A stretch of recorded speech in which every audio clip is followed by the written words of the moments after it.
On this episode of the DTVC podcast, it's our second of two Christmas episodes, as we've got Freddie Young from Full Moon Reviews on, and we're looking at the new Silent Night, Deadly Night film that's in theaters now, and Santa's Sleigh, the Bill Goldberg movie from the mid-2000s.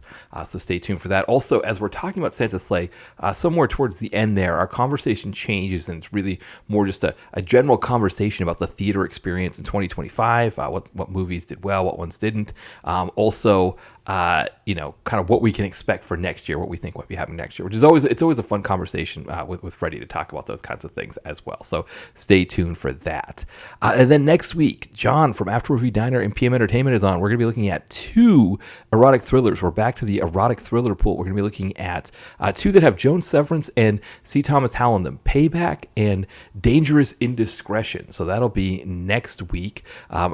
Chris the Brain mentioned, because I think he did a review on Bulletproof. He called it Bulletproof After Dark, and he was kind of joking about doing erotic thrillers. It's like DTVC After Dark. So I don't know if I'll do any imaging for that, but it kind of was a fun idea that, for the erotic thrillers to do kind of an After Dark kind of thing.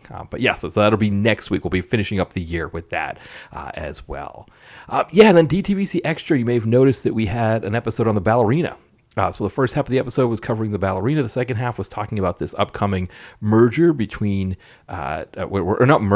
acquisition of Warner Brothers by either Netflix or Paramount Plus. So I talk about that in the second half of that episode. So that is in the main podcast feed, Ballerina DTVC Extra episode 51. And then, I don't know what the plans are for more DTVC Extra. Probably won't come until January. But I'm looking around because, one, I'm seeing stuff out there that I'd like to cover. But the other thing is, in the past, I would skip things that if they weren't all on streaming or if I had to rent one or two of them. I recently got my library card here in Philadelphia, and there are a lot of movies on DVD that I can also take out of the library. So it's another option that I have there. So we'll see. That kind of puts some more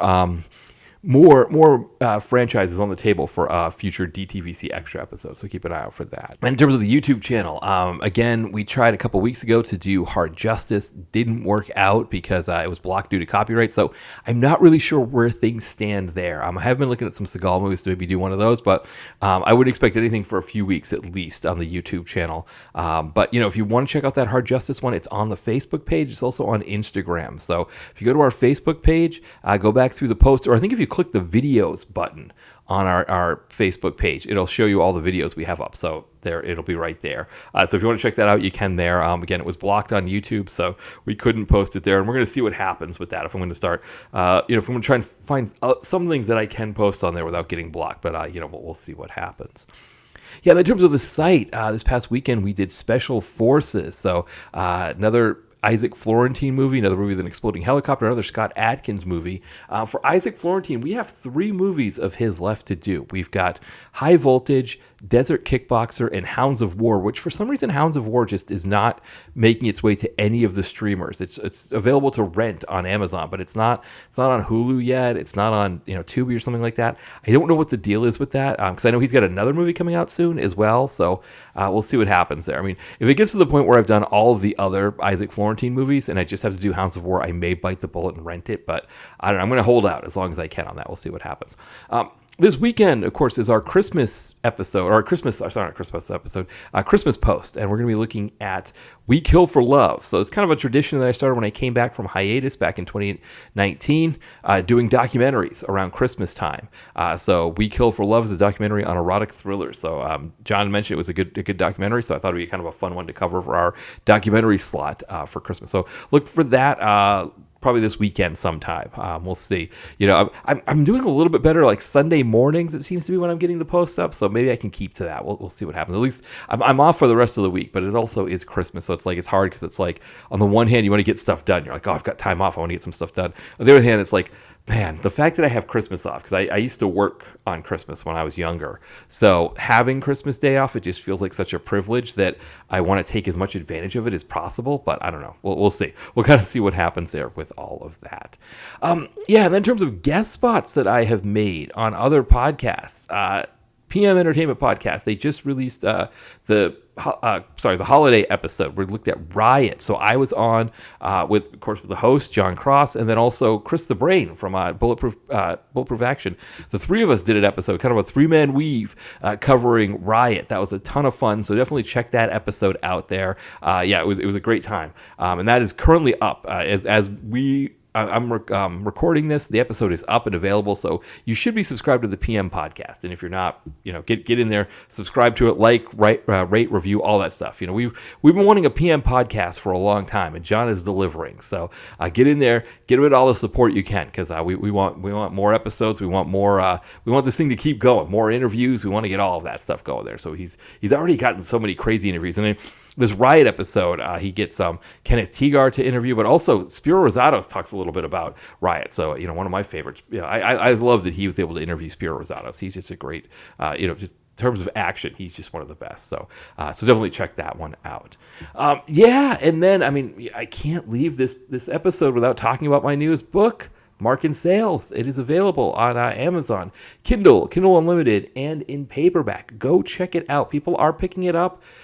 So definitely get in there. You don't want to be left out, right? You don't want to be the only one who hasn't read Mark in Sales, right? That's just, talk about FOMO. I just started watching The Wire lately, so I can finally be a part of that. Everybody who's seen The Wire, I can be somebody who's also seen it as well. Mark in Sales, maybe not as good as The Wire, but you don't want to be the one who hasn't seen it or hasn't read it yet, or at least doesn't own it yet.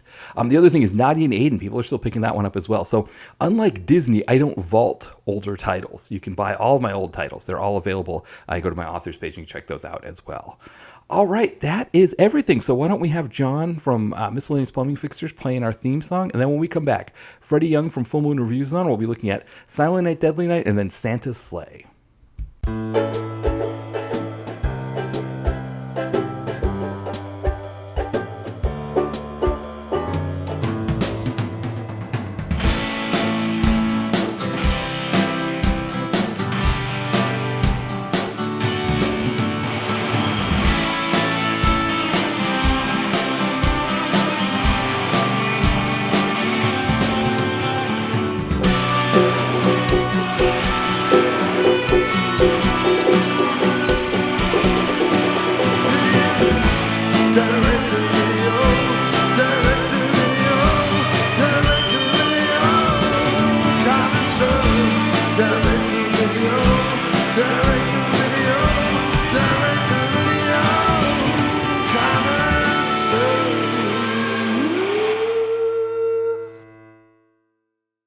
Hey everyone, welcome back to the DTVC podcast. As always, this is Matt here, and I am joined once again by Freddie Young from Full Moon Reviews. Welcome back, Fred.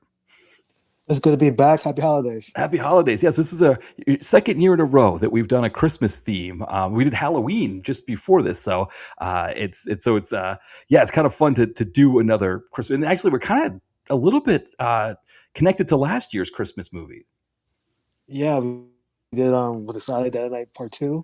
Right. Yeah, and we're so today we're looking at the remake that just came out in theaters recently, and then in our second half we're going to be talking about Santa's Sleigh. So Bill Goldberg, because I know you're a wrestling fan as well, so I don't think I've ever talked wrestling with you on here before, so I think that'll be fun too. Well, I'm a wrestling fan, but not really a Goldberg fan. But very separate things. But it's a good movie. Yeah, I know a lot of people aren't. So at least from the he was from what I remember in WCW, he was not like a very good wrestler technically, and I think he got a lot of people injured that kind of led to the downfall of WCW. Bret Hart does not let you forget. Right, exactly. No, I will always remind you about that kick to the head that he got there. But yeah, he was it's funny because like The Rock kind of wasn't technically great, but he wasn't like that reckless as Goldberg seemed like he was. I think this Rock had just more charisma than Goldberg. Goldberg was just like a spearing machine, pretty much. Right, exactly. That's a good point. Yeah, The Rock was like a whole nother level. Yeah, for sure. Well. Let's start with Silent Night, Deadly Night, because you mentioned that this was in the theater, and I was really lucky because I thought I was going to have to go all the way out to Jersey and take this train called the Patco High Speed Line. It's kind of like a subway line that goes above ground out into Jersey and kind of into no man's land. But luckily, movie theater here in Philly near Temple University, the AMC Broad Street, they were showing it. So I got to go see it. I was one of only 2 people in the theater for the 11 a.m. showing on Saturday, this past Saturday. But yeah, I'll start with you, Freddie. What did you think of that one? Well, speaking of the theater experience, I was scared because we had kind of talked about doing this like months ago. Right. And I was like, because I think we're supposed to do this show probably the week before we're doing it now. Yeah, And I was like, let's wait till this remake comes out because we did the second one last year. Well, technically it was 2 movies in one. Yeah. So I figured, we might as well just talk about the remakes because we already talked about the original last year.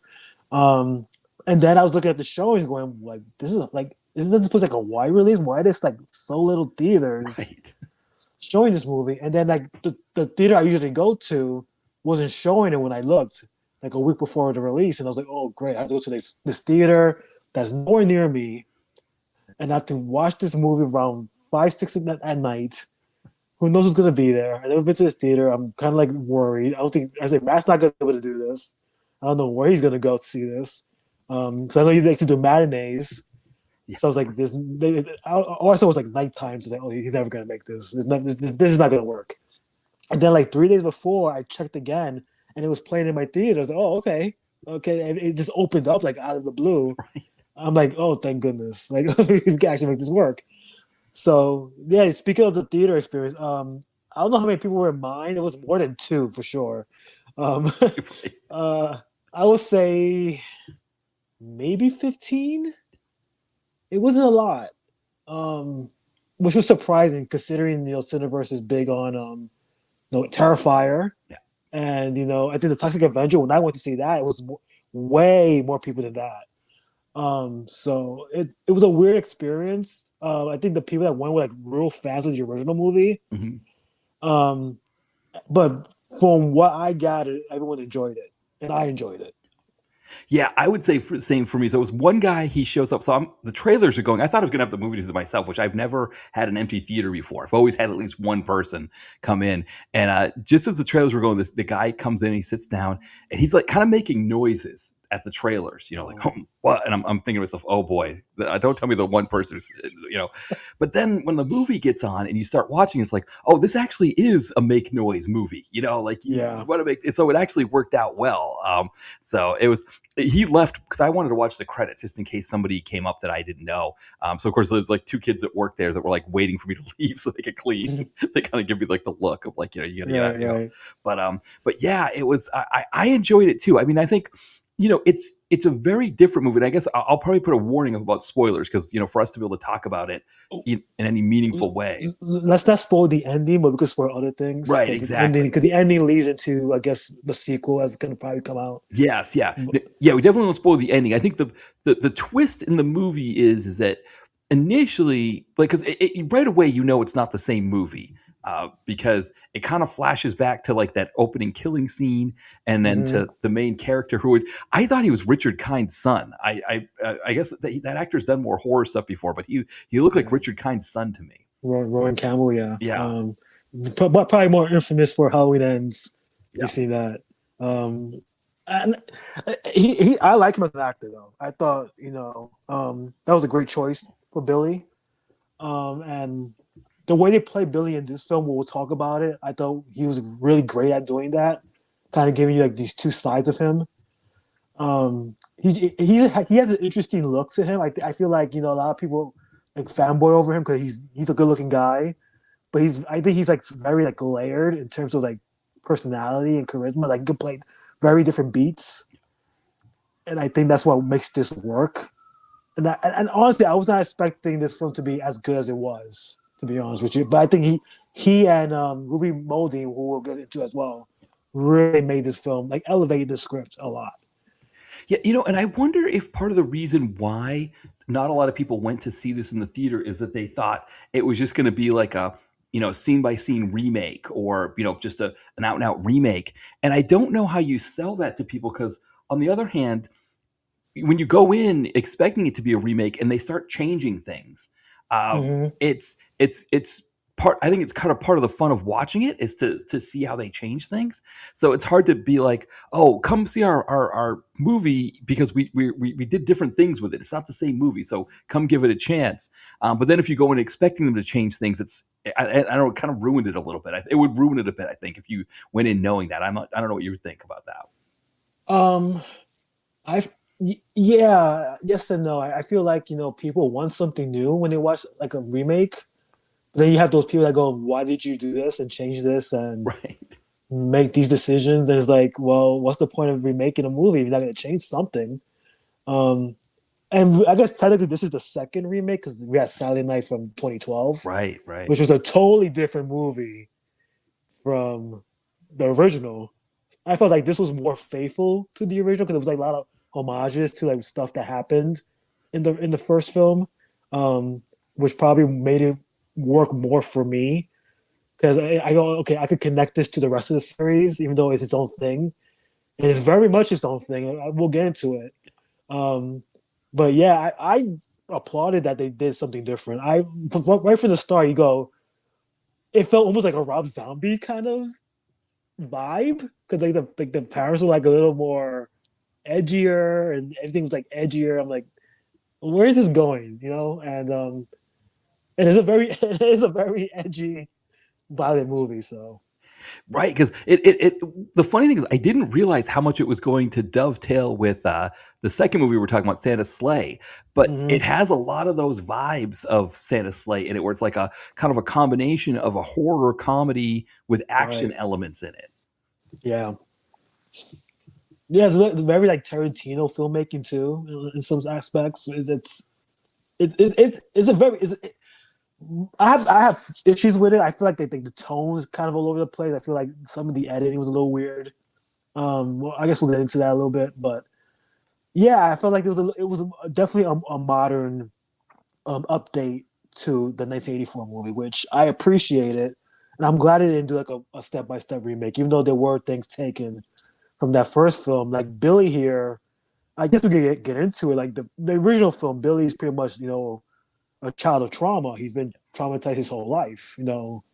His grandpa scaring him about Santa Claus. Right. This Santa Claus guy killing his parents, going to the orphanage. These nuns kind of like abusing him.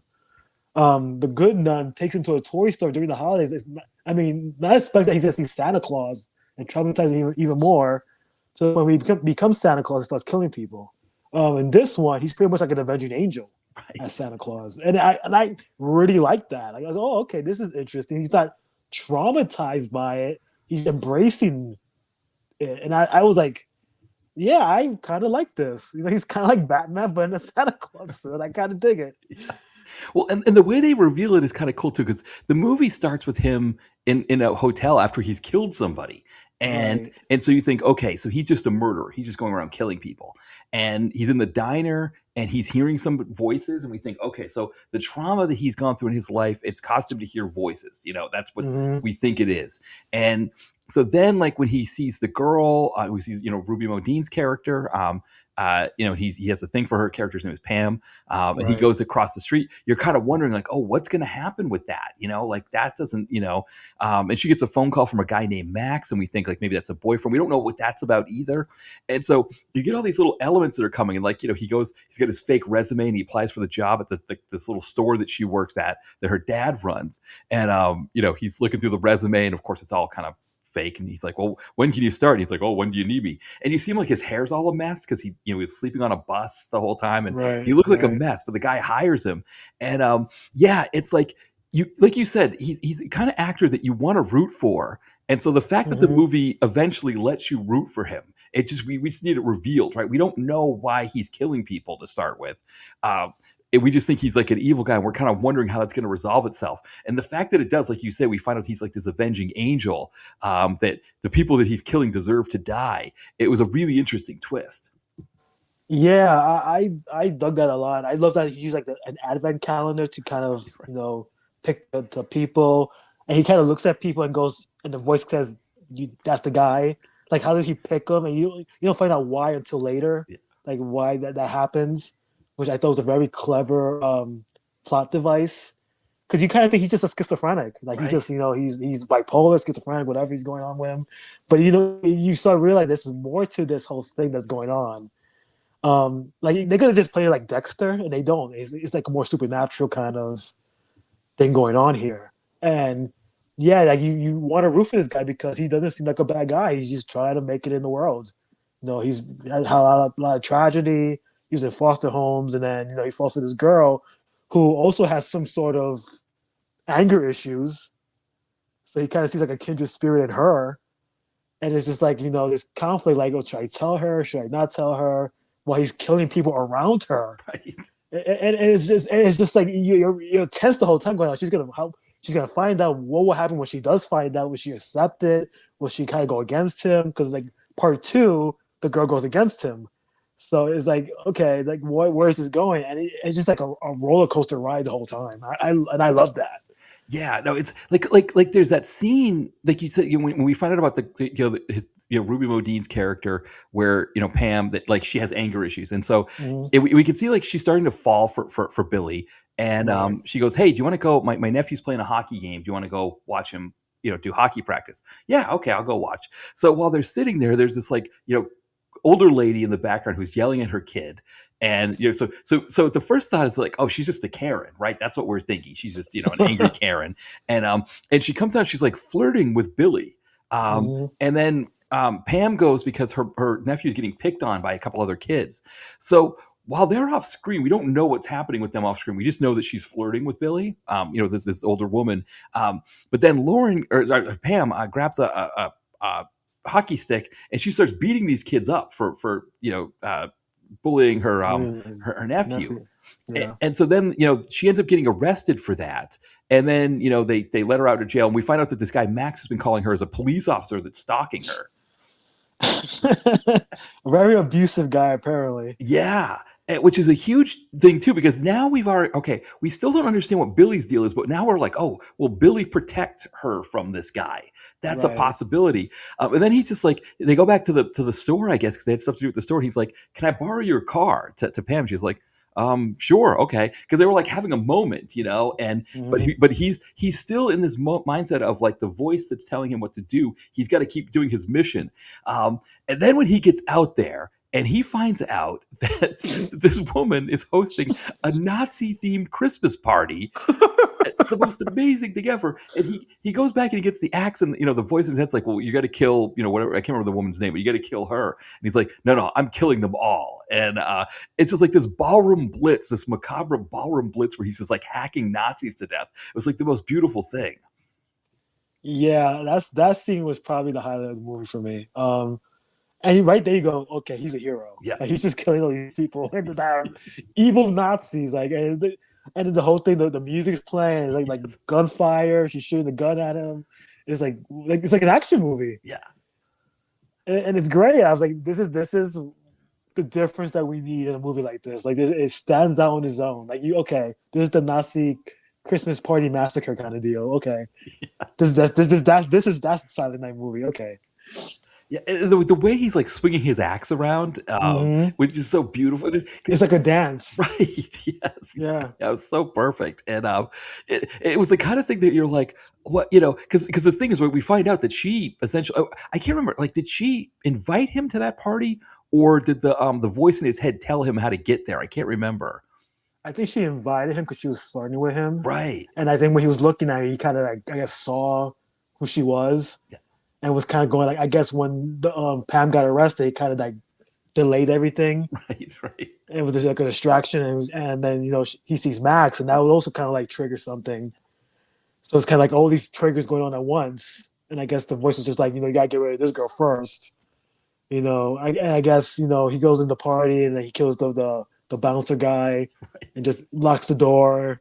It's like a Carrie prom scene where he locks everything, Yes. and he just massacres the whole place inside, Yeah. and it's wonderful. It's such a beautiful scene. It was like such a fist pump kind of thing, Yeah. and it's just like, and because like one of the things they were using, kind of like you said, like the Tarantino kind of thing, or like kind of like a grindhouse thing, where they would like Mhm. freeze and then they'd be like kill so and so. So it'd be like Yeah, yeah, and so it was like they're supposed to kill this woman, and they scratch it out, and it just says kill Nazis or kill all the Nazis or something. yeah. And what was I gonna say? No, yeah, that whole scene was great. Oh, yeah, my theater when that happened, everybody clapped. Nice. Yeah, once it was over, I was like, oh, everybody was just like clapping. It was like, oh, they're like they're all in now. That was okay. We're in. Yeah. And that's really, I think that's where the film really becomes like really great. When you see that, I go, okay, this is something special. This is not just like a beat by beat remake. This is doing his own thing while maintaining what made the first one so good. Yeah. So I appreciate that. Yeah, no, it's so perfect because they like you say they keep certain beats. So and I don't know if we should Yeah. I don't know if I will give away all of the ones that happen because like there's certain ones that like somebody is going to get impaled on a deer on deer antlers. There's also a take on the sled scene with the decapitation. Right? Yes. We won't get into that, but Right. yeah, that was I laughed at that. So that's kind of cool that he did that. And I love the scene where he has to be Santa, when Uh huh. and he's got like the black eye from fighting the Nazis, Right, the Nazis. Yeah. right? And he's sitting there as Santa, and the voice is walking him through it because he's just like he can't handle it, Right. And these poor kids are like trying to talk to him, and he's just like staring at them, and like, oh, okay, you want to skateboard? Okay, that's nice. Yeah, he's like saying like these mean things at them at the beginning. Like you need to calm down, just listen to what I gotta say, and he just repeats what the voice is telling him, and he's like, "Oh, it's all gravy." Yeah, yeah, it's so perfect, and I mean, I think like you said, Ruby Modine's character is really fantastic too because Hmm. it kind of like what we'll be talking about here with Santa's Sleigh, where you've got that similar dynamic of like a male hero, and then kind of this woman that he's sort of having a relationship with that's sort of she can kind of take care of herself as well, but they're sort of Right. they're kind of coming together, but the thing I love too was the fact that like he thinks that she can offer him a world away from this killing. And what we find out is that no, there is no, him killing bad people is I guess somebody else would kill a good person if he doesn't kill the bad people. Right. So his mission is he has to kill for 25 days in December until Christmas, and then if he doesn't, or if he skips a day, someone will die. Yeah. Someone innocent will die, or because what's going on in this town that he's in is there's this person called the Snatcher who's kidnapping kids, and I guess they find the kids dead or something eventually, and I guess that's his mission really to be there and find the Snatcher. That's his real mission to stop these kids from being kidnapped, and and that's affecting him. And he falls in love with her. They have like moments together, like days where he doesn't do anything, and these kids end up being missing. People end up being killed because of it, and he kind of blames himself. And that's where he starts to bring her into what's going on, even though the voice is kind of telling him like, you cannot tell her because, she'll rat you out, and I won't spoil what happens, but it goes in a way you don't really expect it to go. Yeah, exactly. One of the kind of funny things is as he's telling her about it, she's told him that she has a thing for serial killers, and like one of the times when Yeah, she's staying, yeah, she's a true crime nut. She said. exactly. There's one of the times where they're at his, because he's staying in a like an Airbnb kind of place, Yeah. and so she's sleeping over and watching one of these shows, and he's like, I guess I could tell her, but then the voice is saying, "Don't tell her," Hmm. and it's funny when he does tell her. It's like on the one hand, she is intrigued by the fact that he's a serial killer, and she finds that attractive, but on the other hand, like the voice in the head part of it, she's like, I can't do." Right, like you're nuts, but it's kind of hot. Like what I mean? Like it's hot that you're doing that, but you're kind of not all there. So she's on the fence. Like what? How do I deal with this? But she's kind of almost on board with it. Like she's kind of like what? Like we all have our issues, so I'm just gonna go along with it. And he's not doing it to kill good people. He tells her you're a good person. I'm never gonna kill you. He tells it from the beginning like that. So it's like, okay, if you're killing bad people, I guess it's not so bad. So it's just a very interesting way of like discussing morality in terms of things like that, like murder or stuff. Like, is it a good thing to kill bad people, or is it a bad thing to kill anybody? Like, it's one of those questions you got to ask yourself. What is really good and what is really bad? Well, You know and what the I mean? thing too, right, is that the people that he kills, we find out after the fact that not only had they done really bad things, but they had Right. gotten away with these really bad things, Mm-hmm. and in some cases for a long time. And so when it's revealed what some of these people have done, you're like, it's almost like this kind of justice, right? That these people are getting Right. away with it, and they're kind of exacting this justice on them. And I think she sees that too, kind of like, yeah, that's why she's more on his side than not. Because like, okay, I understand why you're doing it, and yeah, you find out the secrets of these people. You go, oh well, in that case, you did a good deed. You know what I mean? But at the same time, it's like, is that his job to do that? So it's one of those complicated questions. Is he a good guy? Is he a bad guy? Is he in between? It's I think he was a hero, to be honest, but it's but I like that. I think in our time of 2025, that gray area is very in your face these days. Like what is right, what is wrong. If you do a bad thing for a good deed, is that a bad thing or is that a good thing? If you do a good thing for a bad deed, is that a good thing or a bad thing? And people have different opinions on that. So I think that's part of our divide. So it's an interesting narrative and it's an interesting commentary, I think, on Yeah, well, life. you think about the Punisher, because Yeah. we talked about Punisher Warzone, but think Hmm. about the Dolph one, the original one, where this crime boss in New York who had killed however many people, he gets away with it. He's getting let out of jail when I think somebody who's supposed to testify goes missing or something, and so you're like this mob boss is getting away with this horrible thing, but then the Punisher comes in and just completely destroys his mansion and Right. blows them all away. And it's a similar idea, right? Because I think that's one of the things that, just talking about this now, I never really thought about before with the killings is that, yeah, it's always people that were getting away with it, that like the criminal justice system wouldn't have caught these people. Like, I mean, like, for example, the guy that he kills who, he's like he was going to be playing Santa Claus in their place. Right. Yeah. And, As a and family friend. the Was family friend. And now the yeah. movie really sets up right away that this guy's a creep because, he sees Ruby Modine and he's like rubbing her arms and going like, oh, I wish I Hmm. was younger or whatever, and all this kind of creepy stuff. And so you think that's why he's going to kill him. But we also think maybe too, like he's just, the voice in his head's telling him that's the guy you got to kill. And he's like, I don't want to kill. Like, all right, I'll kill him. And he does, he says naughty and he kills him. But then we find out, oh no, his wife was buried in his floorboards all that Yeah. time, and she would have still been buried there because this guy's living by himself. No one would have known, and so these are people that would have gotten away with it. The woman who's a Nazi, we find out that she killed somebody, and again would have gotten away with it if it wasn't for this. Yeah. It was making me think about like Batman, in a lot of ways, because I feel like Batman is vigilante who takes out these villains, but he has that one code he just never kills. And you kind of wonder, like, should you just kill the Joker? Right? Like, the Joker is like doing all this destruction. Wouldn't that just be the easy way out, just to kill him? Like, is it so wrong to kill one person to save so many? You know what I mean? And I think that's what this commentary is about. Like, this guy is his own, killing machine to protect the people around him.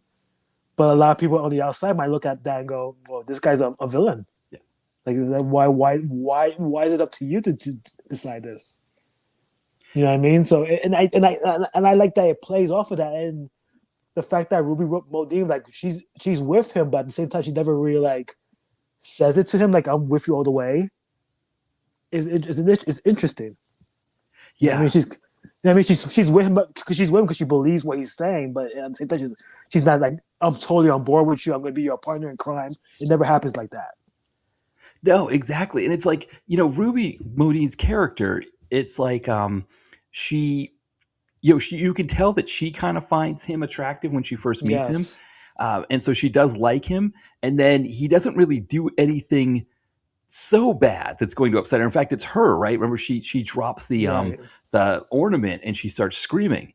And Hmm. and then when she screams and she's done screaming, and like that feels like the old lady who's putting the whatever she was buying back and she's leaving the store, and he's still there. He's like, hey, I'll I'll sweep up the ornament. She's like, Right. oh, he's okay with this. He's not scared away by this. And so then they kind of start to bond a little bit more over working the store and all of that. And I think that kind of that organicness of how her character sort of grows to like him, because I think a lot of times with these movies, you just kind of put a couple of people together and you just, well, they're together. They're the two young people in the movie. They should get together. But the Right. fact that he kind of, and he doesn't necessarily like win her. It's like he's not like Right. buying her flowers or like get I thought you might like this because whatever. He's just being himself. He's just there being himself, and she's like, yeah, I kind of like this guy. Maybe I'll invite him to come watch my nephew play hockey. Right.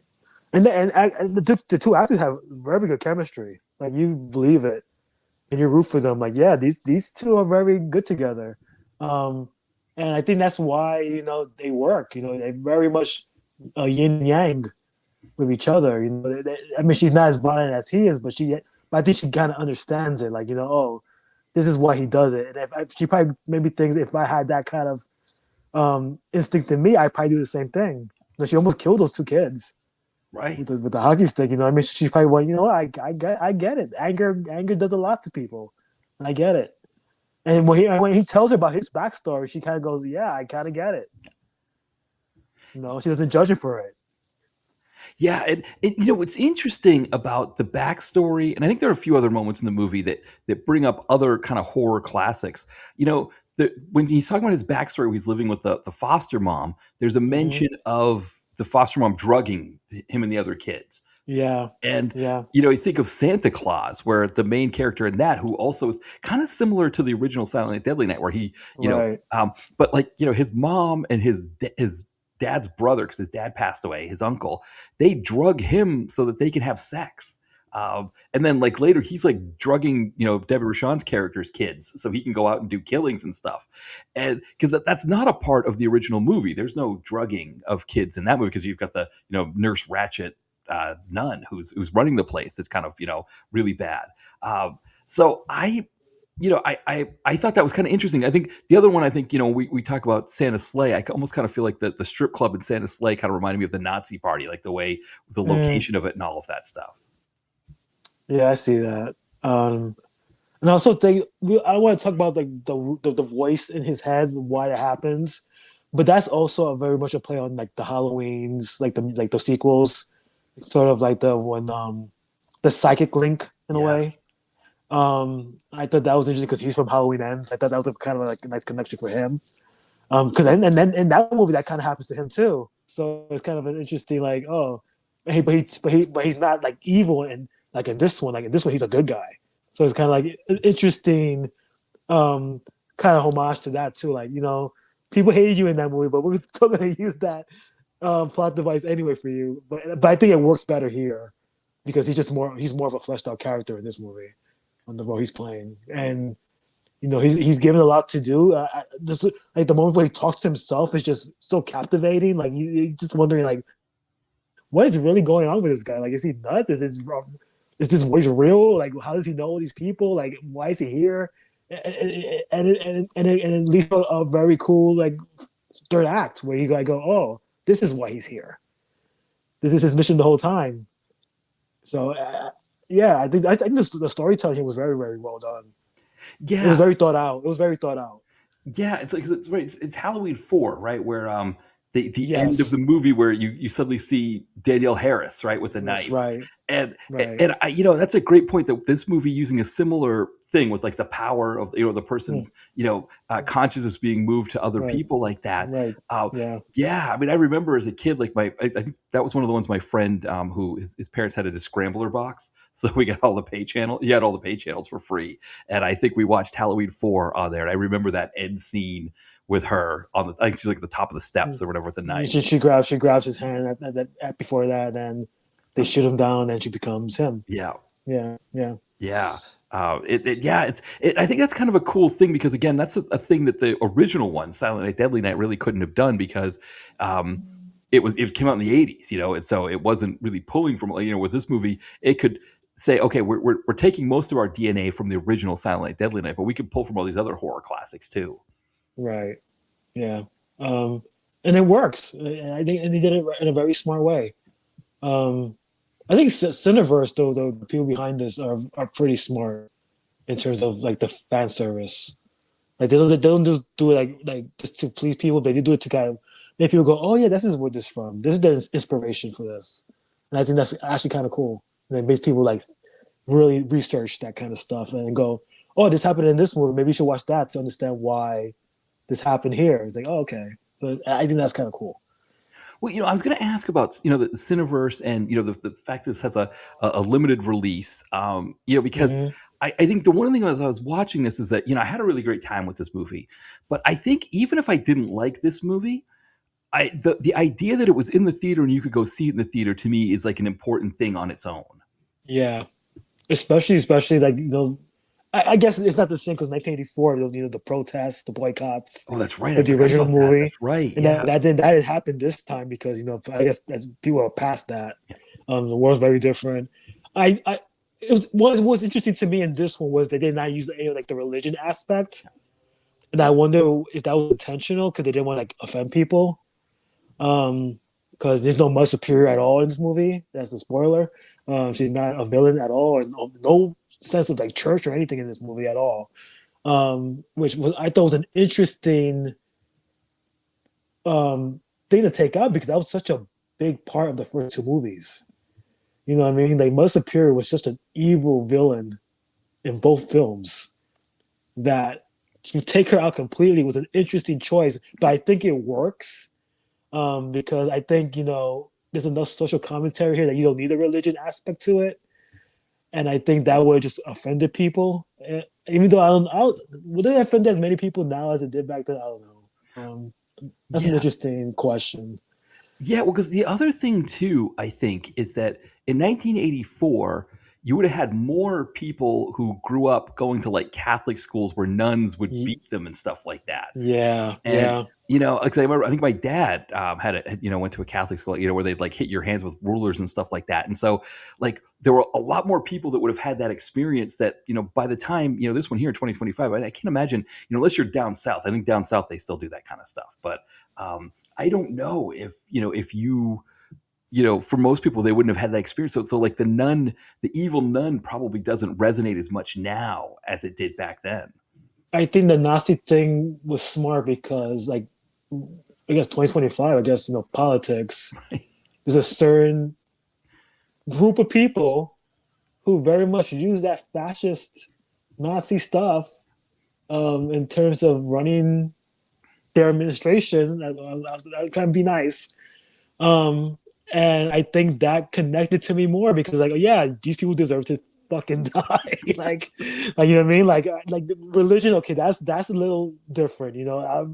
I have my issues with religion, but like Nazis, hands down, they need to go. Like, who gives a fuck? I don't give a fuck what they're doing. Kill Yes. them. Right, right, because for the most part of the last 70 years, Nazis were easy villains, right? Right. You didn't have a president who was like, oh, there were good people on both sides, talking about one of those sides being Nazis, right? Nobody ever talked about good Nazis. It was that was an oxymoron for the past 70, and I think this movie kind of reinforces that. Yeah, good Nazis is still an oxymoron. There's no such thing. And I love that the voice kind of tells them this is kind of dangerous. You're gonna get killed. Right. May just kill that one person. Just kill that woman. Don't kill everybody else. But he goes there and kills everybody. Yeah. And Well, it's just like this. It's like a struggle. Like yeah, yeah, Nazis deserve to die, but how many Nazis should we kill? I mean, that's that kind of question. Like it's too much. It's too much. Too much.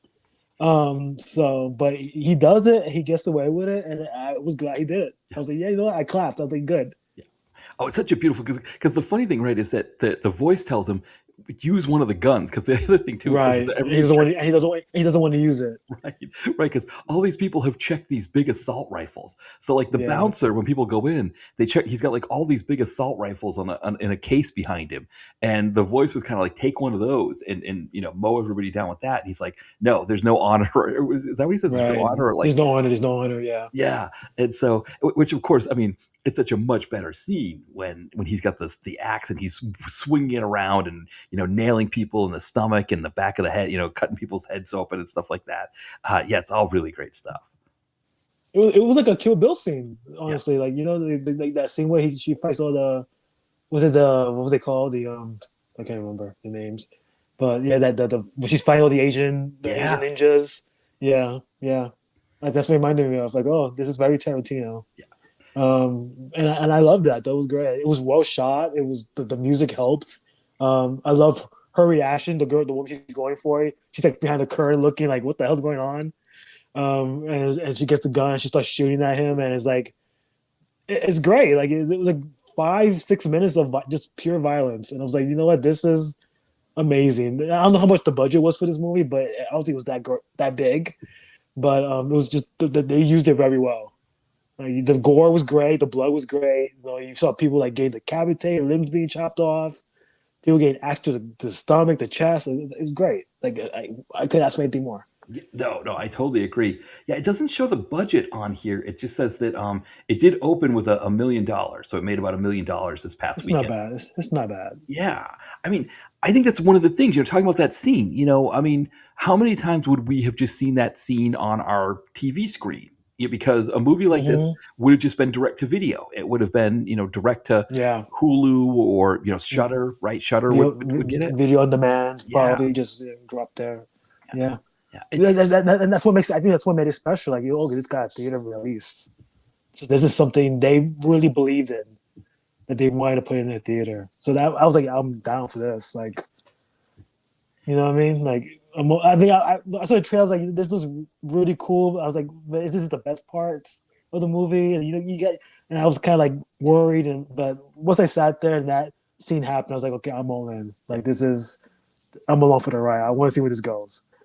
Yeah, And I was glad. I was glad I did, because I really had a fun time with this. yeah, I totally agree, I think it is, on the one hand, it's kind of a shame that, like, for example, the AMC that's right in Philadelphia, or well, actually, that's still Philadelphia, where the one I went to, but the one in like Center City, Hmm. or the one that's in the University City area that I usually go to for most of my movies, that neither of them had this movie, even for like one showing. Like, I would have gone to a night showing at one of those, and it gets the other things. I got to go to a theater I don't usually go to, and saw that actually was pretty good. I mean, it's still on the main subway line, so it was only like a 20-minute trip, but it is kind of that thing where it's like, something like this, it's that good. It's like, it's a shame, I guess, with the way the movie theaters are now, where it's like, okay, well, Wicked needs X amount of screens, Yeah, and yeah.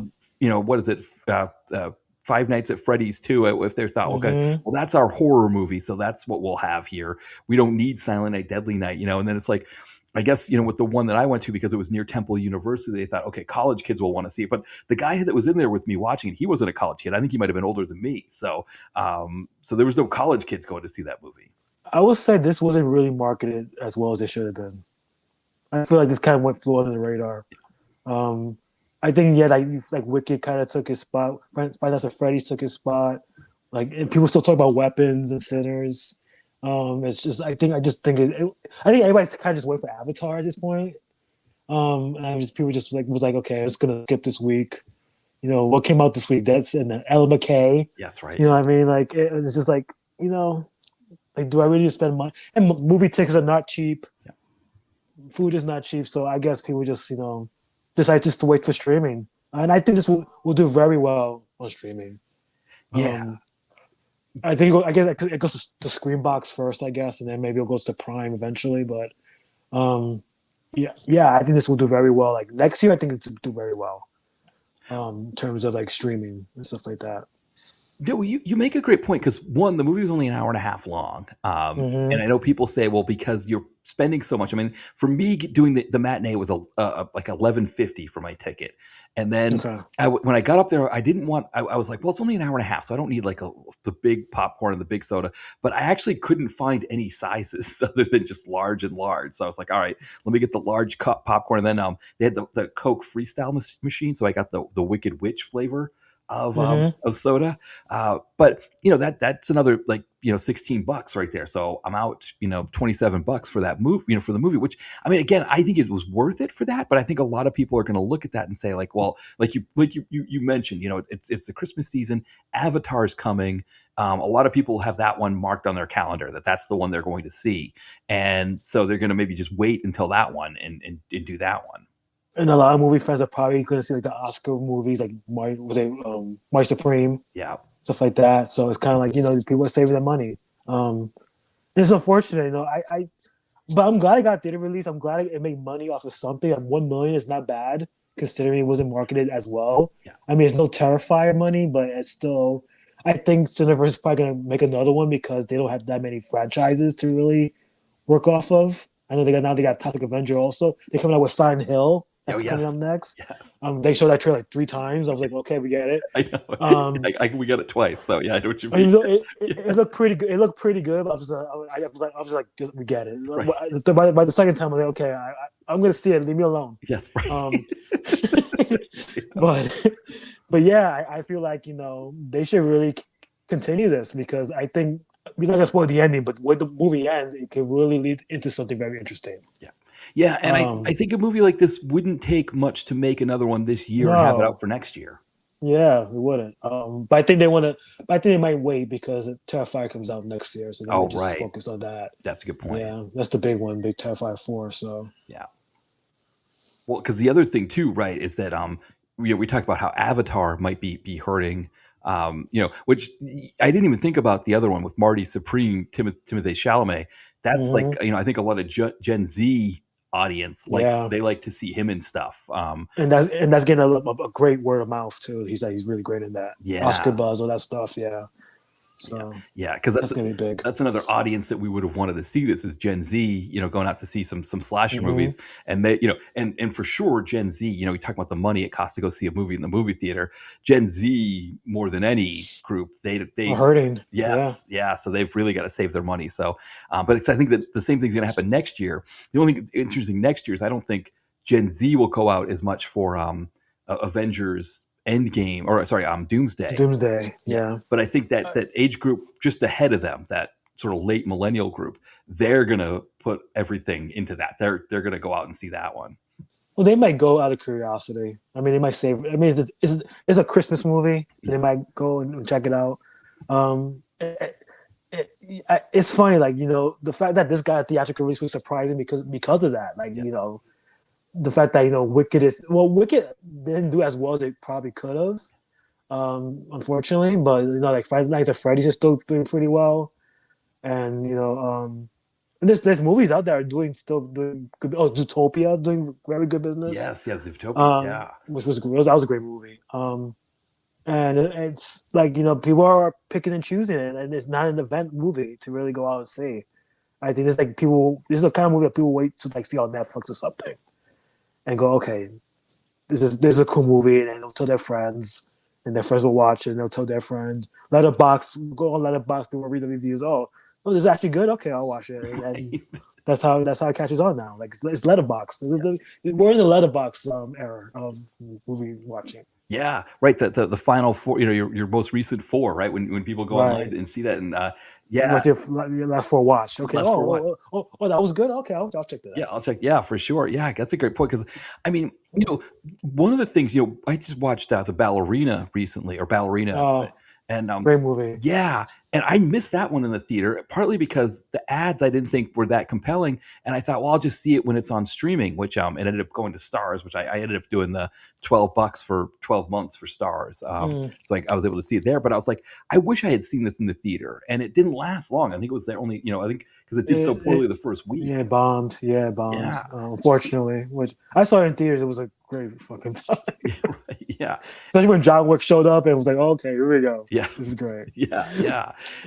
It's the movie theater experience. I think there's things with the movie theater experience. I think we talk about the money part, right? That's one issue.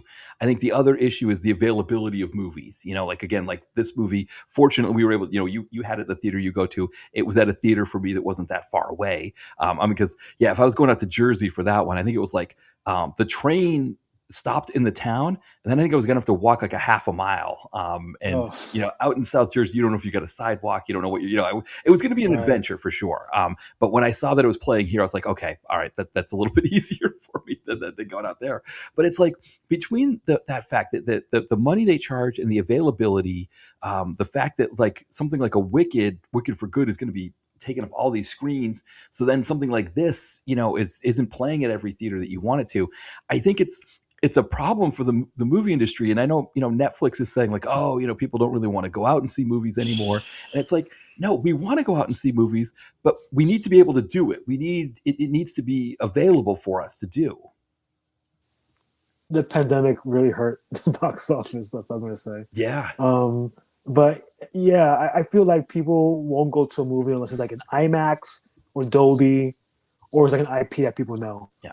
So like a Five Nights at Freddy did not have an IMAX or did I see it? I think I did see it in Dolby, but it didn't have an IMAX or anything like that, and it made a lot of money Yeah. because people know that IP. Like Gen Z, Gen Alpha loved those games. Yeah. So it's like, oh, that's why it makes so much money. I went to see it. It's not for me. I don't understand any of the lore. Right. So I'm just sitting there going, okay, these Easter eggs, oh, okay. People are laughing. Like, why people are laughing? I don't get it. But it's like, but I'm glad it's for somebody, and they made a lot of money. Obviously, it's for a lot of people.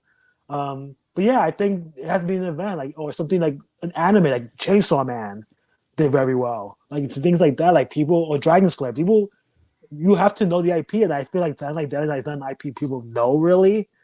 And it's not like a Terrifier. Like people, oh, that's our. Cause I think Gen Z sees Terrifier as their horror Yeah. icon, right? Art the Clown, right?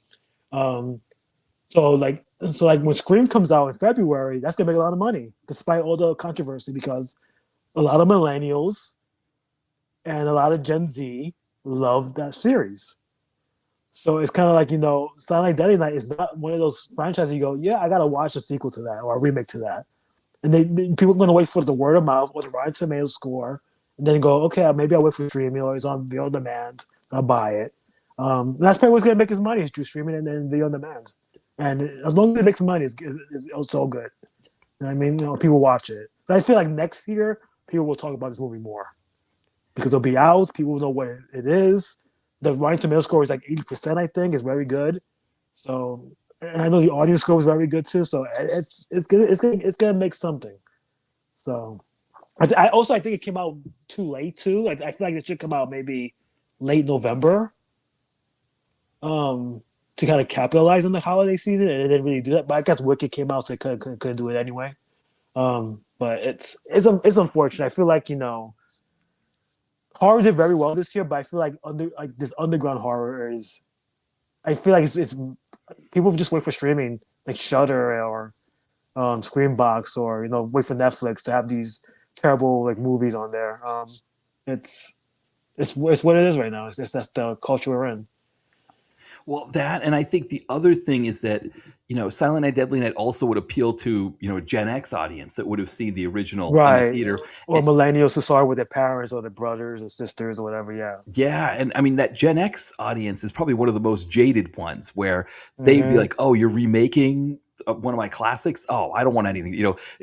Kind of like the whole, what they say, old man yelling at cloud, but it's like that idea of like, when like I recently I was watching football over the weekend, and there's a pharmaceutical commercial that was doing like this auto-tuned version of "Real Love" by Mary J. Blige's song. It's like, what? Oh Why? yeah, I've seen that commercial. Yeah, and it's like, It's what are so you? bad. It's like Mary J. Blige is like one of the best vocalists of all time, and like the way she hits the notes in that song is just absolutely amazing. Like, why would you auto tune some guy, for that song? And but it's like it's that feeling of like, oh, you're taking something that I grew up with, that I loved, and Hmm. you're turning it. And I think people probably thought, not that this was like an auto tune version of, but it's like, but they probably thought it was going to be a bad remake, and they were just like, no, I don't want anything to do with it. And it's like, listen, if there's Gen X people listening to this and they saw the ads for this and thought, or they just saw the idea of this and thought, no, I don't want them remaking in 2025 my classic. It's a different movie, and I think you'll enjoy it. And I also think like Santa being evil is not a new thing anymore. That's true. Yeah. So people are just like, okay, have you seen how many evil Santas have you seen? And I think Santa Claus itself is not as big as it was. Yeah.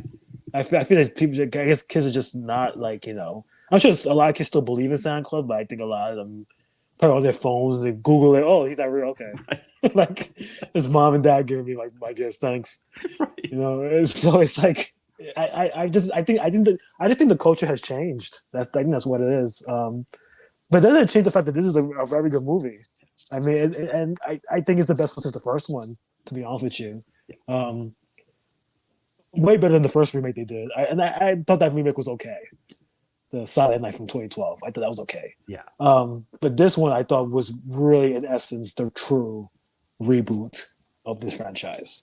Yeah. And I hope they make another one, because I think that way it ends is like, okay, this can lead into something very different, and see where it goes with it. And if the same guy's doing it, then I'm down. I think it's Mike. Was it Mike P. Nelson is the director? Oh yeah, he wrote and directed. Yeah, Yeah. he's the guy. He's the guy behind the Jason Universe. He did that commercial for the Angry Orchard that we Oh, saw on YouTube. That was him. He directed that. He wrote it. And I think he's also going to do the next Friday the 13th. So, from what I hear, so I mean, if Friday the 13th is anything like this movie, we're in good hands. yeah. No, I agree. So it's like okay. So when I heard that, I was like, oh, we're good. Like this guy, I think he's gonna write it, and he writes it. They're shooting ideas about it. I think the snow idea came up. He said we might do something with the snow. We don't know yet. I'm down. Like yeah, let's do it. Like I'm waiting for a Friday 13th movie. If this guy's doing it, then I'm in. Like let's go. Yeah, and definitely, I hope if he's doing it, it's in the theater, and Yes. the Friday the 13th has enough of an IP that it's in more theaters. And I mean, I think I'm gonna probably maybe try to make a better effort to do more than just the morning matinees. Though it's funny because the place in Jersey they had a 9 a.m. matinee, so I was gonna get up at like Yikes. 8 in the morning and Mm. get the train out there. And when I found out that it was playing here at 11, I was like, okay, that's much better for me. I'll just leave it like I left it like a little after 10, and yeah, I got the subway up there, and I was okay. But yeah, it's I think it's everybody was like hoping that Naked Gun would do well over the summer because there was this idea of like, well, if Naked Gun does well, more people will go see comedies. I think it has to be the other way around. I think we don't need to worry about whether this movie, Silent Atlanta or Naked Gun or any of these movies, we shouldn't worry so much about how if they do well. I think it's just the fact that they're in the theater and they kind of um, get people used to the idea of more things being in the theater that maybe start to get this idea back. And again, it's not going to be the same as it was when we were younger, going to the theater because movies were so cheap. I mean, you think of like dollar movie nights at places Mm-hmm. for like a Tuesday night. No place is doing a dollar movie night now, so it's Right. not quite the same as it was when we could just kill time watching a movie. But if there's more stuff in the movie theater, I think it will, for example, get younger Gen Z. I mean, again, I think they also going to make the movies more affordable. I think, a movie like this, it's an hour and a half. Maybe you don't charge as much for it, and that's more likely to get kids in to watch it. I don't know, but I do think just having more variety in the theater is a really good thing that we really need.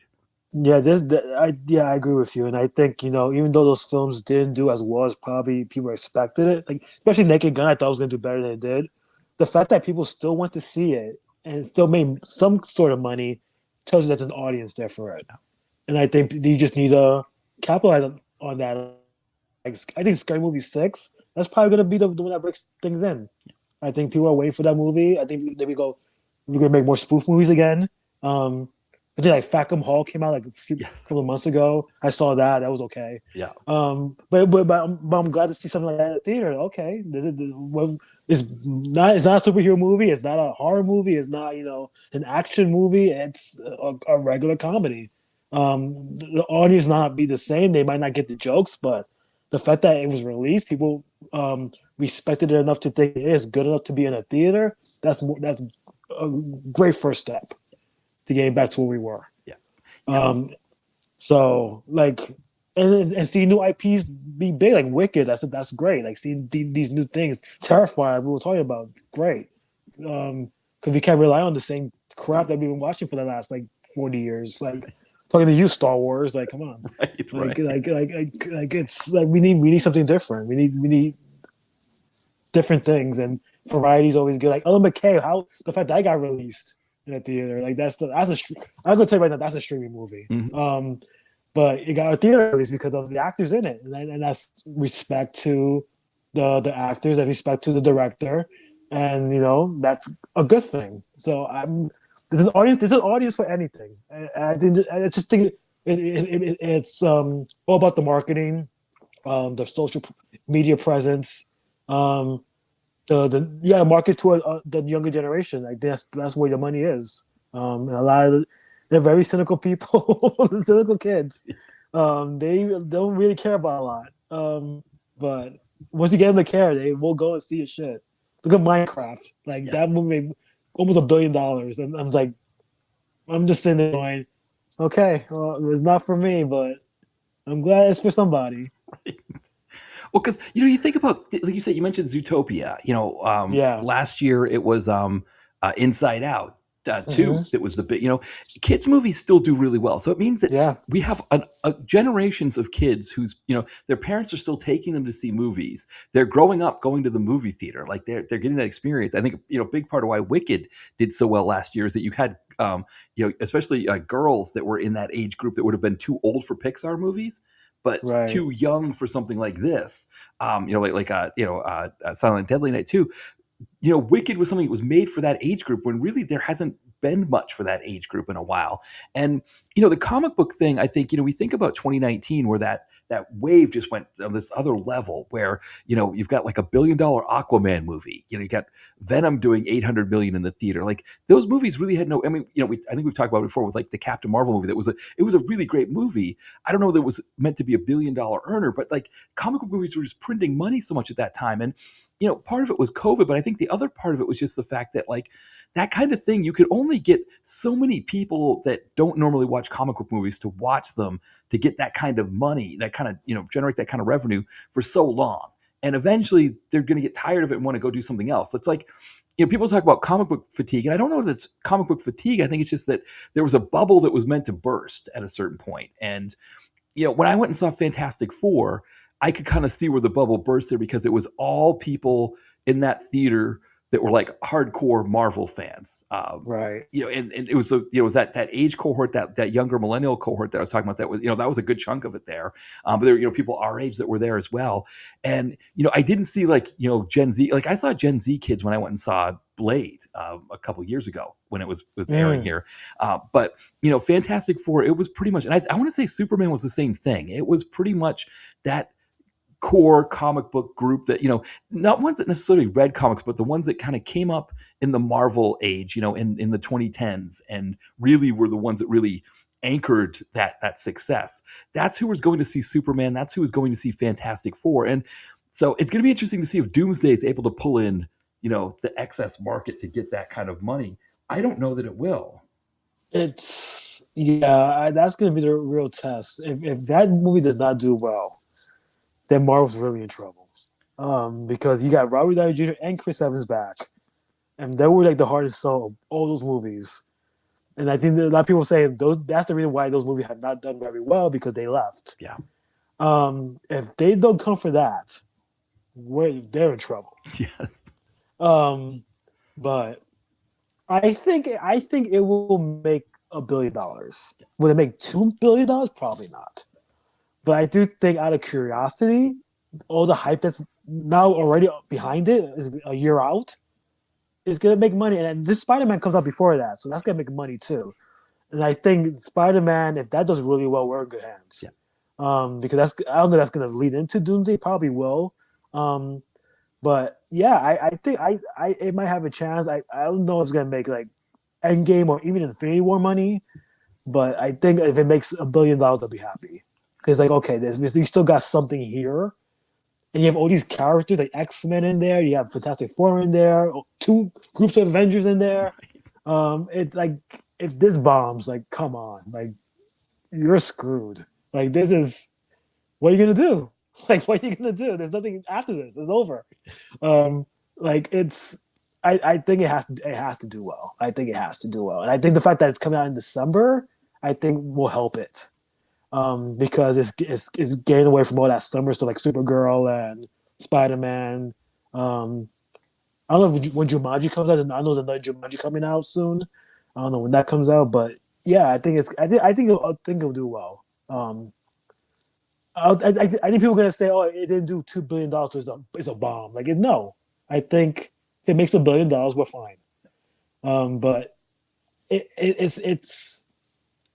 it's really a shame because I feel like they were on such a roll, and then they started doing all those Disney shows, and it kind of just like diluted it.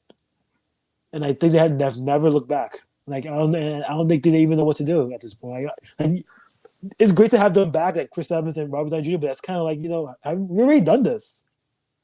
You know what I mean? Like, it feels desperate. Like, oh yeah, your favorite actors are back. Hey, come see us. Like, it's kind of sad, even though I'm excited for it. It's kind of sad. Like, oh, you can't make new stars. You gotta bring back the old ones. Right. Well, especially when you consider, the Captain America: Brave New World as a movie, it wasn't that strong, but I think Anthony Mackie's Captain America was great, and then Yeah, Florence Pugh was fantastic in and Thunderbolt. Thunderbolts. Yeah, And it's like, oh, these are the people maybe we should be building off of here. But then it's like, I think the other piece of it too is I think they panicked after after the Marvels, and they did well with Daredevil, with Deadpool, Wolverine. I think they were like, okay, we need to keep doing the nostalgia thing. But to your point, like if it doesn't make $2 billion, it's a bomb. I wonder though, because of how much it's going to cost to bring Robert Downey Jr. and Chris Evans back, if they're going to need to make $2 billion just to make everything back, with everything they're going to spend on it. that's the sad part. Right. And I think that's really the problem is the budgets. Mm-hmm. I think if they do like smaller budget, like $100 million, maybe $150 million, they'll be fine. I think that's really where the issue comes from. Is just how much they spend on these movies. Like, why are you spending so much on these movies? Like, why do you need these big? Like, do these special effects really cost that much? Like, why? Like, why are we spending this on? It's a shame. Like, I think Superman didn't cost that much to make. Really, I think they said it was like maybe 150, 200 million, and it looked fine. Like that's good enough. Like we don't need to see like AI, like CGI. Like what the hell's going? Like that's cool our jets and just make a damn good movie. Right. You know what I mean? It's weird. I like to make a movie for like $300 million, and it's crazy. Like why? Like I don't understand. Like why? Well, and I mean, you got to Yeah. think, right? I mean, with what Robert Downey Jr. is going to cost for this, I think he's making 200 million for both of them, right? No, he's making 100 for both. Oh, okay, 100 for both, I think it's 50 each. 50 each. Okay, And for Chris Evans to come back, he must have been paid like maybe 20, 25. right. And the Russos are getting paid a lot. Wow, Right. yeah. So it's going to go up there. I'm sorry to get sirens going here, but the other thing too was what James Gunn said about sort of anti-American sentiment around the world, which I don't blame people for having. But with sort of that, he felt like that affected Superman, that hurt Superman's Yeah. sales. And if you look at it, I think it did do better in the United States and Canada than it did in the rest of the It did. world. It did, yeah. Which almost never happens because you're talking about just two countries versus every other country in the world. So if that's the case too, I mean, the Marvel movies, they really rely on that, because I mean that was a big reason why Eternals didn't do so well, is that it couldn't show in China because Chloe Zhao had said stuff about the Chinese government, and then also the Middle Eastern countries didn't want to show it because you had a gay relationship, and Right. they didn't like that, and I that's there's another area where if there is that, especially like in Europe and parts of Asia where they expect to make a lot of gate in those places. People in Europe are just like, I don't really care about this Marvel thing anymore. I'm done with America. I'm done with this crap. I tried to go see a World Cup game, and someone was going through my phone for like 5 years worth of history. Yeah, I'm done with this stuff. I'm not going to go. I don't care about that. I mean, how much does that equal? I mean, I don't know if Superman would have made $1 billion if it probably would have been more like in the 800 million maybe, though. I mean, it could have cost $300 million, that kind of thing, if that's really what caused it to not do well abroad. Yeah, I agree with you. But I feel like, Doomsday is they get presented as like an event, so people are gonna go see it. Yeah. I mean, that's why I think that's why it's gonna do very well. Like, oh, you could put it in 3D, they put it in IMAX, oh, you gotta see it in Dolby. They gotta market the hell out of this movie. And with the cast they got in that movie, the people are gonna go see it. People are gonna be curious, like what's going on? Are people gonna die? It's gonna lead into Secret Wars, so you kind of know this is important. Yeah. So I feel like maybe that's why it's gonna do well. I feel like stuff like Fantastic Four and stuff like that were seen as like sort of like spin-offs. So they feel like, oh, we don't need to see this really until streaming, because it's not really gonna matter that big in terms of Doomsday. All those movies do kind of lead into Doomsday, but I think people just see those like I think that people are picking and choosing now. Like, oh, this is just I'll watch this later. Like Doomsday, to go, oh, I'm gonna watch this now because it's gonna get spoiled, and my friends are probably gonna want to go see it with me. And they gotta make money. It's gonna make money. Like I cannot see it bombing. Yeah. Because if it does, then yeah, they're in trouble. Right. Like we can Rise to Skywalker, they're over $1 billion, and that was not a good movie. Yeah. And people didn't, and people were shitting on it, like, "Oh, Palpatine's back. Like, what is this? It didn't make no sense after the last one." People still went to see it. So, like, it's and that came out. I think that came out after the pandemic. Or was it before? I don't even It was remember. before. I think it was 2019. Oh, it was 2019. Wow, that long ago. Okay. Well, yeah, I still think I still think it'll do well. I think the real test will be like the Mando and Grogu movie. Yes. I'm curious how that does. Um, Considering like the show was popular, but the last season didn't do that well. Um, how would that do? Well, is Pedro Pascal enough for people to go see that? I don't know. I think Spider Man will do well. I think Doomsday will do well, but I don't know about Star Wars at this point. I think that's really the what's bringing Disney down. I think it's Star Wars. I think Marvel they still have an arm and a leg in the race, but I think Star Wars is really messing them up. Um, yeah. Yeah, because you think about Star Wars, like with Disney Plus, when Plus first came out, it was the Mandalorian and WandaVision, and Hmm. they were kind of seen as these like prestige TV kind of things. That I remember, like on Twitter at that time, the buzz on both of those shows was immense. It was the kind of buzz that you would see for like a Breaking Bad or something like that, and it seems like with the Star Wars shows, they never quite kept that. Like they never had another one. Whereas like with the Marvel TV shows, I think Falcon and Winter Soldier, it wasn't. I don't think it was quite the level of WandaVision, but it was still kind of there. And then like they pulled that Hawkeye thing, right, where they brought in Kingpin and Hawkeye, and I think that was Hmm. another big coup for them because it seemed like things were starting to maybe drop off a little bit there. And then they get the drop off, right? Then it's like people weren't fans of She-Hulk, people weren't fans of Miss Marvel, which I liked both of those, but I think people didn't gravitate. Oh, I forgot Loki. That was another big one. That was another big one Big they one had. that was huge. Yeah. Yeah. But there was that thing where Disney Plus was like, oh, okay, you've got some successes here. They went to Kevin Feige and said, just keep pumping stuff out. And Kevin Feige's like, well, hey, I've pumped out 3 shows right now, and they've all been successful after just, putting out one of the most successful movies of all time. I can't do anything wrong, right? And then Turtles comes out, and I think, the next year, some of those TV shows start to come out, and it suddenly started to change on him. Yeah, like Secret Invasion, stuff like that was just trash. Mhm. I think they were just trying to be like Netflix, and they're not Netflix. Yeah. Netflix could pump stuff out, people will watch it for no real reason because it's just content at that point. Let's put something in the background. That's the way I play out. I guess. Netflix does have some great stuff on there. It's just like most of it is very much like a dumpster. Like just here, a buffet. Like here, just all you can eat. Right. Um, But but the thing is, Disney audience are very different. They're not looking for things like that. They right. want like quality entertainment Well, the other thing for about Netflix, families. when you think of the buffet aspect of Netflix, it's not just the buffet, but it's like the buffet. If when you go into the buffet, if there's a concierge there who knows what your tastes are and food and brings you the exact dish that you're looking for at the right time. And Right. they have the best algorithms. I was watching I was watching a Pablo Torre finds out on YouTube. He had Michael Schur, who was like showrunner on like Parks and Rec and Hmm. did Hacks. So they were talking about the what's happening now with Warner Brothers potentially be either being bought out by Netflix or Right. by Paramount. And Michael Schur brought up something that I didn't even consider. You remember when Suits had that resurgence on Netflix? Yeah. And, Yeah. and I just thought, okay, that was an organic thing. People just, kids found Suits and they liked it. And he was saying, no, that's not what happened.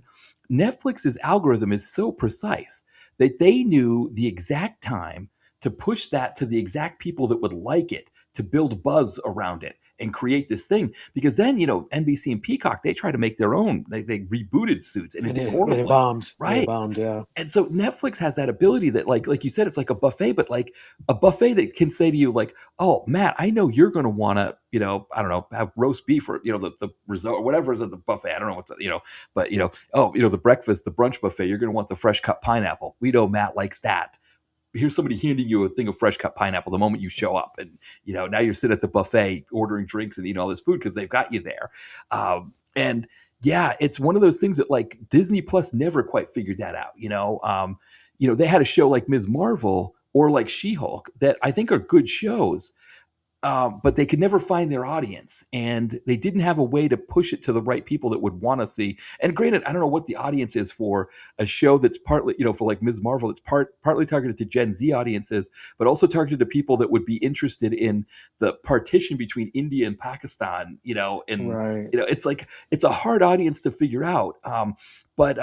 But yeah, Disney just, they were just putting out content, and they didn't have that power that Netflix has to be able to tell you exactly what you want to watch at that time. And you have to be like, no, I'm leaving Netflix. I'm going to go outside and go for a walk or something. It's that whole, like, Netflix has the like and dislike and the love buttons. That's what really matches the algorithm. And you watch a show or a movie, it's gonna recommend you a movie that's similar or a TV show that's similar, and it's like a rabbit hole. Yeah. And you just like there's a true crime. How big true crime is on Netflix? You watch one true crime thing, they'll recommend you another one. You watch that one. Oh, there's another one, and everybody's talking about it on social media. Oh my God, look what happened to this. What a crazy case this is. That's why they do so well. Like you said about Suits, they probably watched some like lawyer thing, like maybe the Lincoln Lawyer. That was a big show on Netflix. They probably saw that, and people, watch Suits. And they go, or something from NBC, watch Suits, and they watched it. And like, and people started, there's like 8 seasons. I could binge this, and people want to watch it because 8 seasons, right? Like, this must be a good show because it's 8 fucking seasons. Right. So let me watch it, and people started talking about it, and then yeah, you're right. They made a show and they bombed because it's not what the people want. They were watching something that was guaranteed to be good because it had 8 seasons. You can't just create something out of thin air and just say, hey, watch this because it's the same thing. It's not the same thing. Yeah. The audience is not stupid. They know where this is coming from. This was successful, so they made this show, so we can waste our time on this now. But no, we're not going to. We're gonna watch some other lawyer show that's good on Netflix. So it's yeah, you're right. Like it's this whole like rabbit hole thing. Like I think Hulu does it better than Disney because Hulu actually has the likes and dislikes on their content where you watch something, it goes, do you like this? We'll recommend more to you. They're similar to this and you like it, and then they use something that's similar. That's why I think the shows on Hulu do better on the charts than Disney Plus shows do. Like Murders in the Building. That's a big ass hit. It's because people are watching things similar to that. And then they start watching that, and you have like Steve Martin, Selena Gomez is a big Gen Z person. Yeah. So people are watching that. And yes, that's why it's carried to a certain audience, and it's a big audience that's watching it. So you're right. Like and that person's right. Like you can't create things based on the popularity. You have to let people want and demand for it so people they can watch. Like right now, what's the biggest show right now is that Heated Rivalry on HBO Max. Yeah. Everybody's talking about it. That came out of nowhere. It was a very organic thing. So he said, someone's gonna go, let's make a basketball one with two like bisexual gay people. Like, people are probably not gonna watch it because it's not the same thing. They know you're catering to them because this one got popular, so you're trying to be a copycat. And people see through shit like that. So there is a weird space where Marvel is kind of like, we're doing the same thing over and over and over again. But they're not giving people what they want. People want X-Men. People want, big stars. They want like, Scarlet Witch. They want Captain America. They want, the Hulk. They want a Hulk movie. That's never gonna happen. You're giving them like fucking like Miss Marvel. Secret Invasion was terrible. Daredevil surprisingly did not do well, which was shocking to me. But I think people were like, "Oh, is that the Netflix show?" So I'm not gonna watch it because people love the Netflix thing. It's a very different times, a very different audience. The streaming audience is all over the place. I think people think, "Oh, the streaming audience is one thing." It's not. It's so many different demographics, so many different tastes. People want certain things, and when they don't get it, they don't watch. That's as simple as that. Well, to your point about those Netflix shows, I mean, that was before Disney Plus, had their own thing, right? And they looked at what was happening with those shows that they had given the license to Netflix. They were trying out a couple things, right? They were trying out TV shows on streaming, and they were also trying out R-rated content because they didn't have any R-rated content to Mm-hmm. that point, Mm-hmm. and it took off. Right, the Daredevil show was a huge hit. Jessica Jones was a huge hit. When Luke they Cage, Luke Cage, Punisher. yeah, I mean, I think the Luke Cage stuff is my favorite stuff of any MCU stuff. I love that. Iron Fist obviously didn't do as well, Mm. but the thing is again is that Netflix. I mean, yes, part of the problem with those was that they were like 13-hour movies, and you'd get like this fatigue midway through them. But again, Netflix has this ability to one, they knew who to target those to. And so you could kind of create the buzz the way that they did, which is again is different from what Disney Plus did. But I think the other thing is that yeah, they were R rated and they were kind of no holds barred. They didn't pull any punches, And I know this new Daredevil's trying to do the same thing, but to your point, like those Netflix shows did it in a way that was much more organic. Mm-hmm. You think of Daredevil going down the hallway in that big fight scene where he's going down the hallway. You think of just Vincent D'Onofrio as Kingpin, killing Ben Urich in the early seasons of the show, early episodes of the Yeah. show. Just Yeah. what everybody knew Ben Urich. That was like he was the J. Jonah. Or he's like the detective or the reporter that was always following Daredevil around, hanging out with him. And it's like, oh, you're killing off Ben Urich now, and it's the Kingpin. He's just strangling him to death. I mean, it's just insane. Disney Plus. It's going to be interesting what the next season of Daredevil is like. Because I think it's the other problem too is that the seasons of Daredevil on Netflix, they were all self-contained, and Yeah. the fact That's the thing. Yeah. yeah, they split these up. But I mean, when they bring in John Bernthal in the second season, it's like, oh, well, what are we going to do with the second season? We had this big hit for the first season. What can we do with the second season? Oh, we're going to bring in John Bernthal as the Punisher and Elodie Young is that I think it's who played Elektra. Just Yeah. fantastic stuff. Like, and I think to your point, like, I think they had a few early successes on Disney Plus and thought, okay, we got this thing covered. And yeah, I mean, I think they had some, Secret Invasion definitely was a dud, but I think, Jeez. She-Hulk, for example, I think She-Hulk could have been like their Psych, or their Monk. But they don't want to do that. They don't want to have like a regular, 10 episode sitcom kind of or half hour thing that goes on, I've always talked about the Jessica Jones. It would be great. Like they could do like Columbo, like hour and a half Columbo Disney Plus movies, kind of things with her. But they don't want to do that. They either want to try to replicate prestige TV and then have it interwoven into the movies and create this big thing. And there's a point where, it just didn't work anymore. It's just to feel like homework. You have to watch all this stuff just to catch up. Like the Netflix stuff was all self-contained in its own bubble. Yeah. So you didn't really have to watch the movies if you didn't want to. It's funny like you talk about She-Hulk. I enjoy She-Hulk for the most part, but I feel like the tone of the show was kind of off-putting for a lot of people. I think it was a little too like feminist is not the right word, but I feel like it was too like man-hating. And a lot of your audience is men. So it was kind of like, who are you really selling this movie to? Or the show to? So it was kind of like weird. Secret Invasion was a mess. That was probably the worst thing they ever did. I think WandaVision did well because people love those characters. Oh yeah. And I think, and look at what happened with Multiverse of Madness. That was a very big movie. And it did very well because of Elizabeth Olsen, I think, was really the main reason that happened. To the point that people were still asking her to come back. Because I think we haven't really done much with the character. Daredevil season 2, I think it's gonna be interesting because they're bringing back Jessica Jones. Yeah. That's confirmed. I think Luke Cage is rumored. So I don't know. And I know that the Punisher will be coming out for Disney Plus. I believe. I think he's also in Spider-Man that's coming out. So I mean, they're trying to do stuff. So let's see if it works. I mean, I think Disney is. I think they've been so like coasting for so long that they're now trying to catch up to everybody else. Because I think Netflix is way above in front of them. I think HBO Max is kind of in front of them now because they have like Welcome to Derry's doing well, House of the Dragons is doing well, Last of Us was doing well, not there anymore. Nikita Rivalry's on HBO Max now, so that's doing very well. Like they have stuff down there that White Lotus, like that big stuff. Prime is doing better than them. Like Boys, Reacher, they got stuff. Like Disney is Disney needs to find its pocket, and they haven't found it yet. Um, I think they're just so reliant on these IPs that they kind of forgot who they were.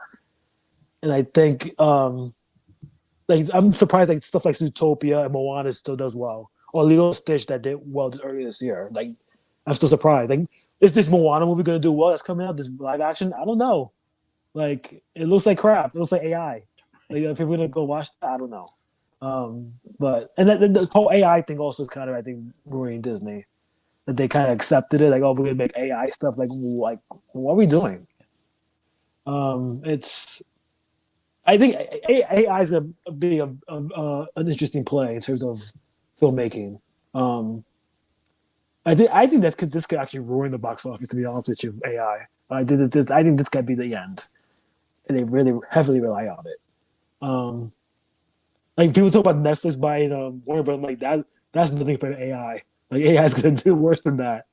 Um, and I think as we're recording, I think Warner Bros. Said they pretty much gonna go with Netflix over Paramount anyway. So we'll see what happens. Right. Well, because Paramount. I mean, it's an interesting thing because like Paramount, they're run by the Ellisons, and so they're trying to make it like more conservative. Yeah, MAGA stuff. Yeah, that's another thing that's ruining movies. It's politics. Yeah. Yeah. So it's just like just let movies be movies. Like everybody's so message heavy. Like Yeah. just let them be entertainment. That's what we want to see. When we want to escape, like wait, like I feel like Wicked for Good was very message heavy in a lot of ways. And I think that's why it didn't do as well as the first one did. Plus the songs aren't as good anyway, Right. as the first one. But I mean, yeah, I feel like just let movies entertain people. Like Avatar's gonna make money because it's the same movie 3 times, but that's what people want. You know what I mean? They're there for 3 hours, not thinking about anything other than watching blue people do stuff. Like that's what they care about for 3 hours. That's what people want to see. Yeah. Yeah. No. So, I mean, I feel like politics. I feel like stuff. I feel like real life issues is hurting the box office. I feel like financial needs is hurting the box office. I think a lot of things are hurting the box office. It's not just creative stuff. I think it's a lot everything around us. We don't have as much time as we used to have before. Because a lot of us are busy working, busy going to school, taking care of kids, worrying about how we're going to pay our bills. That takes a lot of time. You know what I mean? It's tough. Like Stranger Things is coming out in theaters. How's that going to do? Like I don't know. It's one of those things will people pay outside of Netflix to watch Stranger Things in the theater? I don't know. That's a good test to see how it does. But I feel like it's a lot of things. Like I feel like it's tough. Like I feel like cities will keep theaters alive. Like the middle of this country is going to be hurting. Yeah. But they're struggling. Yeah, because that's a great point too. Because living in a city, and I don't, I didn't quite understand this until I moved here to Philadelphia. It's like, if the main the movie theaters are a little bit different than sporting events because I like live one subway stop away from where all the sports teams here in Philadelphia play. So I'm like literally like a 20-minute walk if I want to go see sporting events. But with the movie theater, it's still if the subways are running at a good time, if the movie's playing in the main theater kind of in Center City, it's a 15-minute subway ride and walk to a movie theater. And that is something that most of the country can't take advantage Mm-hmm. of. That they have to find parking. I say I have to find a babysitter, but I think again, like when I went and saw Predator in the theater, saw Predator Badlands. There was like a mom who brought her kids with her because it was PG-13, Oh, and I was thinking like, boy, I don't know how they're going to do with this because it's it's PG-13 because they're not using human blood. So that's why right. but it's easier to take a bunch of kids if you can get them all on the subway or get an Uber and drive over and get dropped off.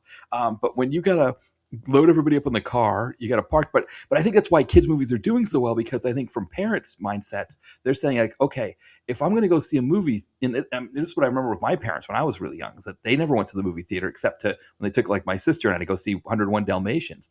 I think it's what parents are doing now. They're saying like, we're done seeing movies now. we're not seeing movies in the theater anymore. So what we're going to do is we're going to take our kids to see them. It'll be a fun Right. treat for them to do. It'll keep them, off their tablets for a minute. It'll keep them Mm-hmm. from bothering us or whatever. We'll take them there. Right. Babysitting. Yeah. Yeah, but I think with that Marvel cohort where they were born in like the late '80s, early '90s, they're now at that age where they're getting married and having kids. And I think a lot of them probably met through Marvel and are both Marvel fans. So it's like kind of got like two parents that are Marvel fans, and I think for them, I do think more of them did get the babysitter and go see Fantastic Four. It's just that movie didn't get the non-Marvel fan the way like Avengers Endgame got the non-Marvel fan to come out and see it. And hell, I mean, Aquaman. I remember a coworker of mine who didn't watch comics. She was like, "Oh yeah, my boyfriend and I saw Aquaman." And I was like, "Really? You went and saw Aquaman?" And he's like, "Oh yeah, Jason Momoa is kind of obnoxious in it, but it was fun, And it's like when I heard that, I was like, "Oh wow, these movies are getting people to go to them that don't normally go see them." And now that's kind of all gone away. And now it's just it's the more the hardcore movie fans, or so the hardcore Marvel fans. But it is one of those things where, like, even for those fans, and I think maybe this is what Bob Iger saw when he made them cut back on how many Marvel movies they were doing, is that even for Right. those fans, they were like, I didn't see as many at Thunderbolts, for example. And I think they looked at it as like, okay, if we're going to get the sitter and go see a Marvel movie, it's going to be Fantastic Four plus Superman. We want to see Superman, And so Thunderbolts lost out on that one. And yeah, I guess if Marvel's just going to do one movie at a time now or two movies a year, they may do better. But I guess we'll see. I think also it's the characters too. Like I think people like we'll go see a Spider-Man movie. They know it's gonna be a good movie because most of the Spider-Man movies are good. I mean, like an X-Men movie, they'll go see. I feel like something like Fantastic Four, which didn't have that great of a run to be honest with you, before this new one came out, because by far this new one was the best of all of them. But I think like the Fox stuff, and then you had the one that came out with 2015 that was awful. Yes. That probably put a bad taste in people's mouths. Like, oh, really, we're doing this again? I think that turned people off. I think Superman was not didn't do as well because a lot of Zack Snyder fans were kind of pissed off probably that they kind of took Henry Cavill out of there, even though it was a great movie. People talking about Supergirl now. They bashing it already. They didn't come out yet. Like it's like let the fucking movie come out first before you talk shit about it. Right. But it's a female lead. Oh, it's gonna be terrible. Oh god, like it's like these incels are so freaking awful. Honestly, I think like politics is really hurting this fandom. I think people are just so divided. Like you put a certain character as the lead or a certain actor in the movie, they all be able to watch that. It's look at Tom Cruise. Tom Cruise is not doing great in terms of like box office stuff. Like Mission Impossible. How did those two movies bomb? Right. And like Top Gun did so well, but Mission Impossible bombed. Like it's weird. I don't like the audience is so weird. I don't get it. Like maybe that's why these like Angel Studios is getting bigger. Like these conservative film studios. Maybe that's why. I don't know. Like it's like what do people want to see? And I don't know. And I don't know if anyone can answer that. Everybody has so many different tastes now. I think TikTok has ruined that. I think social media itself has ruined that. I think people are just so concerned about if I go see this movie, how this is gonna look like on social media. I can't talk about if it's a woke movie or whatever or a conservative movie because I'll be ridiculed for it. Like it's one of those perception things. It's terrible. I just gonna watch a movie. Just watch a movie. No, I mean there's gonna be moments where I go like an Angel Studio movie comes up. Well, I'm probably not gonna watch that. That's not for me. Have I seen Angel Studio movies? Yes, I have, and they've been pretty okay. But I'm not gonna be like go out of my way to see them.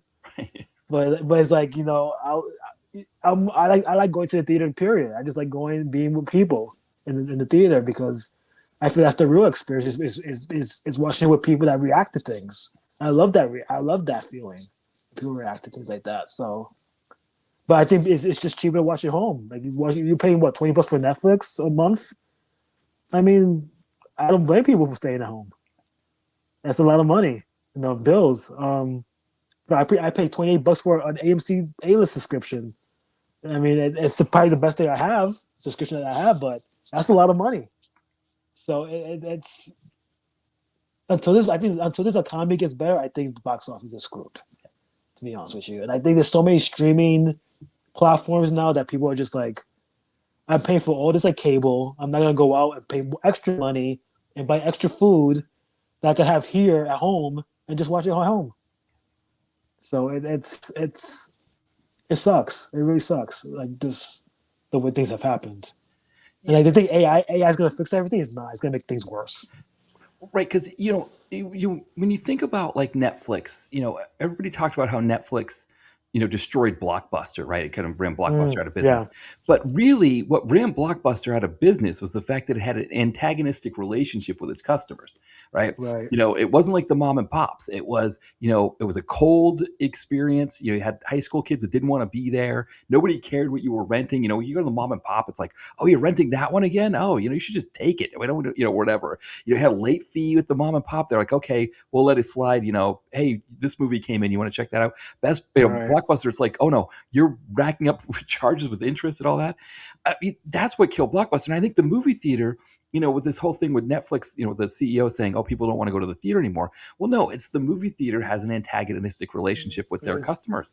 And, to your point, like, okay, if I was watching, just take the movie we're talking about here, Silent Night, Deadly Night, if I watched it at home when it was on streaming, or even like right now, The Running Man is available to rent Mm-hmm. VOD for $20.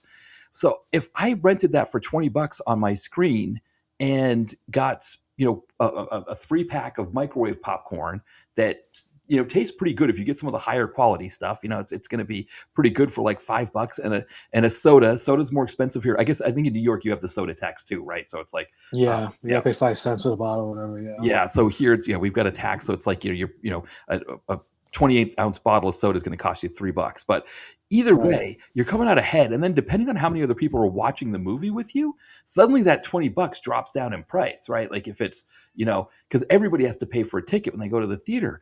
And so it is that point that, like, when I was talking about like, oh, what if Silent and Deadly Night was a cheaper ticket, right? What if it was a $5 ticket instead of a $10 Mm-hmm. because it's an hour and a half movie? You're still paying $20 for popcorn and soda, and so yeah, until they change that model and they bring prices, but see, they can't bring prices down Yeah, because they can. Disney, right? Disney's squeezing them. Mm-hmm. If Paramount buys out Warner, they'll be able to squeeze the theaters more. Which I mean, and I don't know if Netflix squeezes them more or less. If Netflix isn't even putting movies in the theater, right? I don't even know if that. Well, they say they are. So Yeah, that's the reason why they want Warner Brothers to put the movies in theaters. They said. right. So, I mean, Paramount, the dude, David Ellison, the kid who's, he went from flying stunt planes to, being a Hollywood exec. So I guess, if you're a Nepo baby, the billionaire dad who's like, third richest man in the world, I guess you can do Mm-hmm. that. He's like, oh, Paramount's going to put out 30 movies a year if we buy Warner Brothers. It's like, you guys put out 6 movies this past year, 7 years, whatever it is. And none of your movies were like, top 10. I think technically the Mission Impossible movie was a top 10 earner, but it didn't Yeah. earn its money back. It was a Right. bust in that sense. So it's like, what makes us believe that you're really going to put out 30? You're not putting out 30 movies if you're only putting out 6 or 7 now. It's not even possible. It's 52 weeks in a year. Right, exactly. Like, what are you gonna do? Like, it's yeah, like it's, and and that's what Netflix is going on about. They say like, oh, they're promising things that's never gonna happen. Yeah. And I think they said like that the dad kind of like, I think no, it was Jared Kushner. He was Yeah. part of the. He dropped out. He's not part of it anymore. Right. He's So like, yeah. I'm not gonna deal with this. Then now they find out that the Saudis kind of put some stuff in there, and like, oh, Saudi Arabia is part of this. Oh, we want to be part of this. Right, exactly. So it's not. It's so that like they one person's way like saying like, well, we're gonna tell you why we're going with Netflix Yeah. instead of them, and they had like 4. Like, they think they had like 4 bullet points. Like, this is the reason why, and Netflix is gonna get it. Yeah. They're gonna get Warner Brothers, and like I I hope they kind of do the theatrical model. I kind of do. But they're gonna want to help the subscribers first, Hmm. which I don't blame them for. I mean, that's their thing. But yeah, they have to really like be careful with this, because when people say they're gonna destroy the box office, they're not wrong. Yeah. This is because Warner Brothers is the biggest studio this year was Warner Brothers. Oh yeah. Yeah. So it's like you can't just like say like, "Hey, this is all gonna go to streaming." You can't do that. So it's gonna be interesting to watch. I feel like, yeah, I think you're right. I feel like corporations are what we're ruining the movie business. It's just everything's business. It's just corporate. There's no fan service anymore. It's just like, we're just doing it for money. Yeah. We don't care about, oh, if you're gonna watch this, that's fine. We just put it on video on demand in 2 weeks.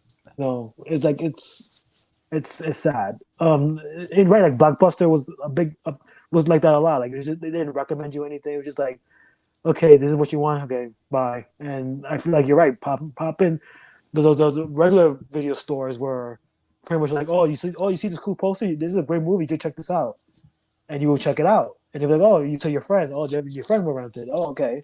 That's what I think. That's what's missing. Is just that word of mouth.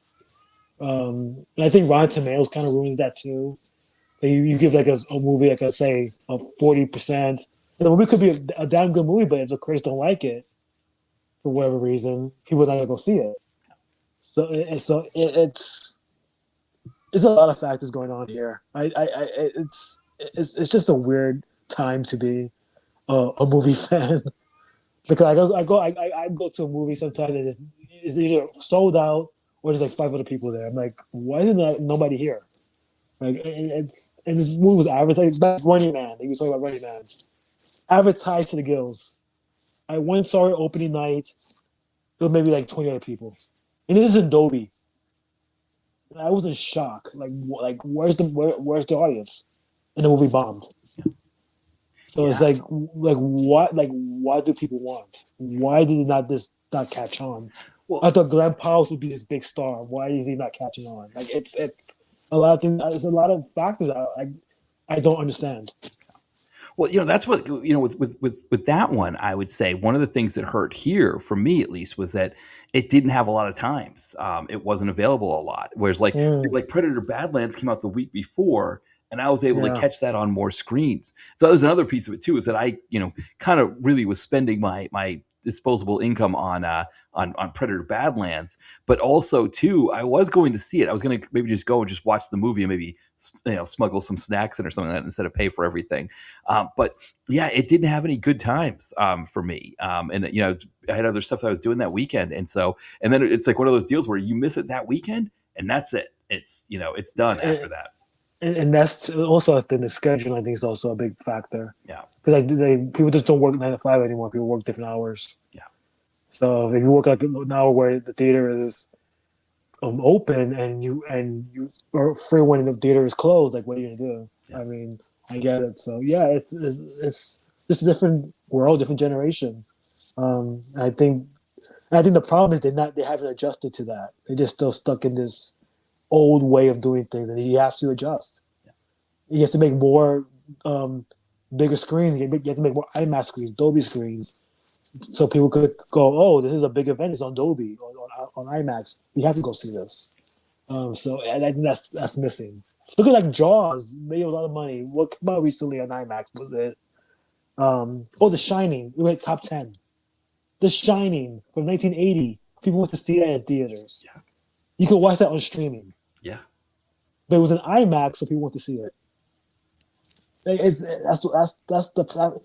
There's more people watching older stuff in theaters than newer stuff. That's one of those funniest things I've ever seen. Yeah. It's, and I think another piece of that is, again, it creates these events that, know, and I think The Grinch 25th anniversary, people want to see it. Yeah. It's amazing, like when I saw Blade, it was a big deal. It was, granted it was however many months after Deadpool and Wolverine. So I think there were a lot of younger people who were curious about Wesley Snipes and Blade. They wanted to see it. But, I'd say the movie theater was like 2/3 full. And I would say half of it were people our age who saw the Blade when it was out originally. And the other half were younger people that were curious. And, I was not seeing that kind of split when I saw Thunderbolts or Fantastic Four in the theater. I didn't see that kind of split then. Now I did see that kind of split for Deadpool and Wolverine. That got younger people out to the theater. So, so maybe these movies will, some of these, Spider-Man or something like that will get them. I think Spider-Man will. I think Doomsday will too. I think there's always coming out like Scream. I think is going to do very well. I think Super Mario obviously is going to do very well. That's the big one that's coming out. There's stuff coming out that's gonna.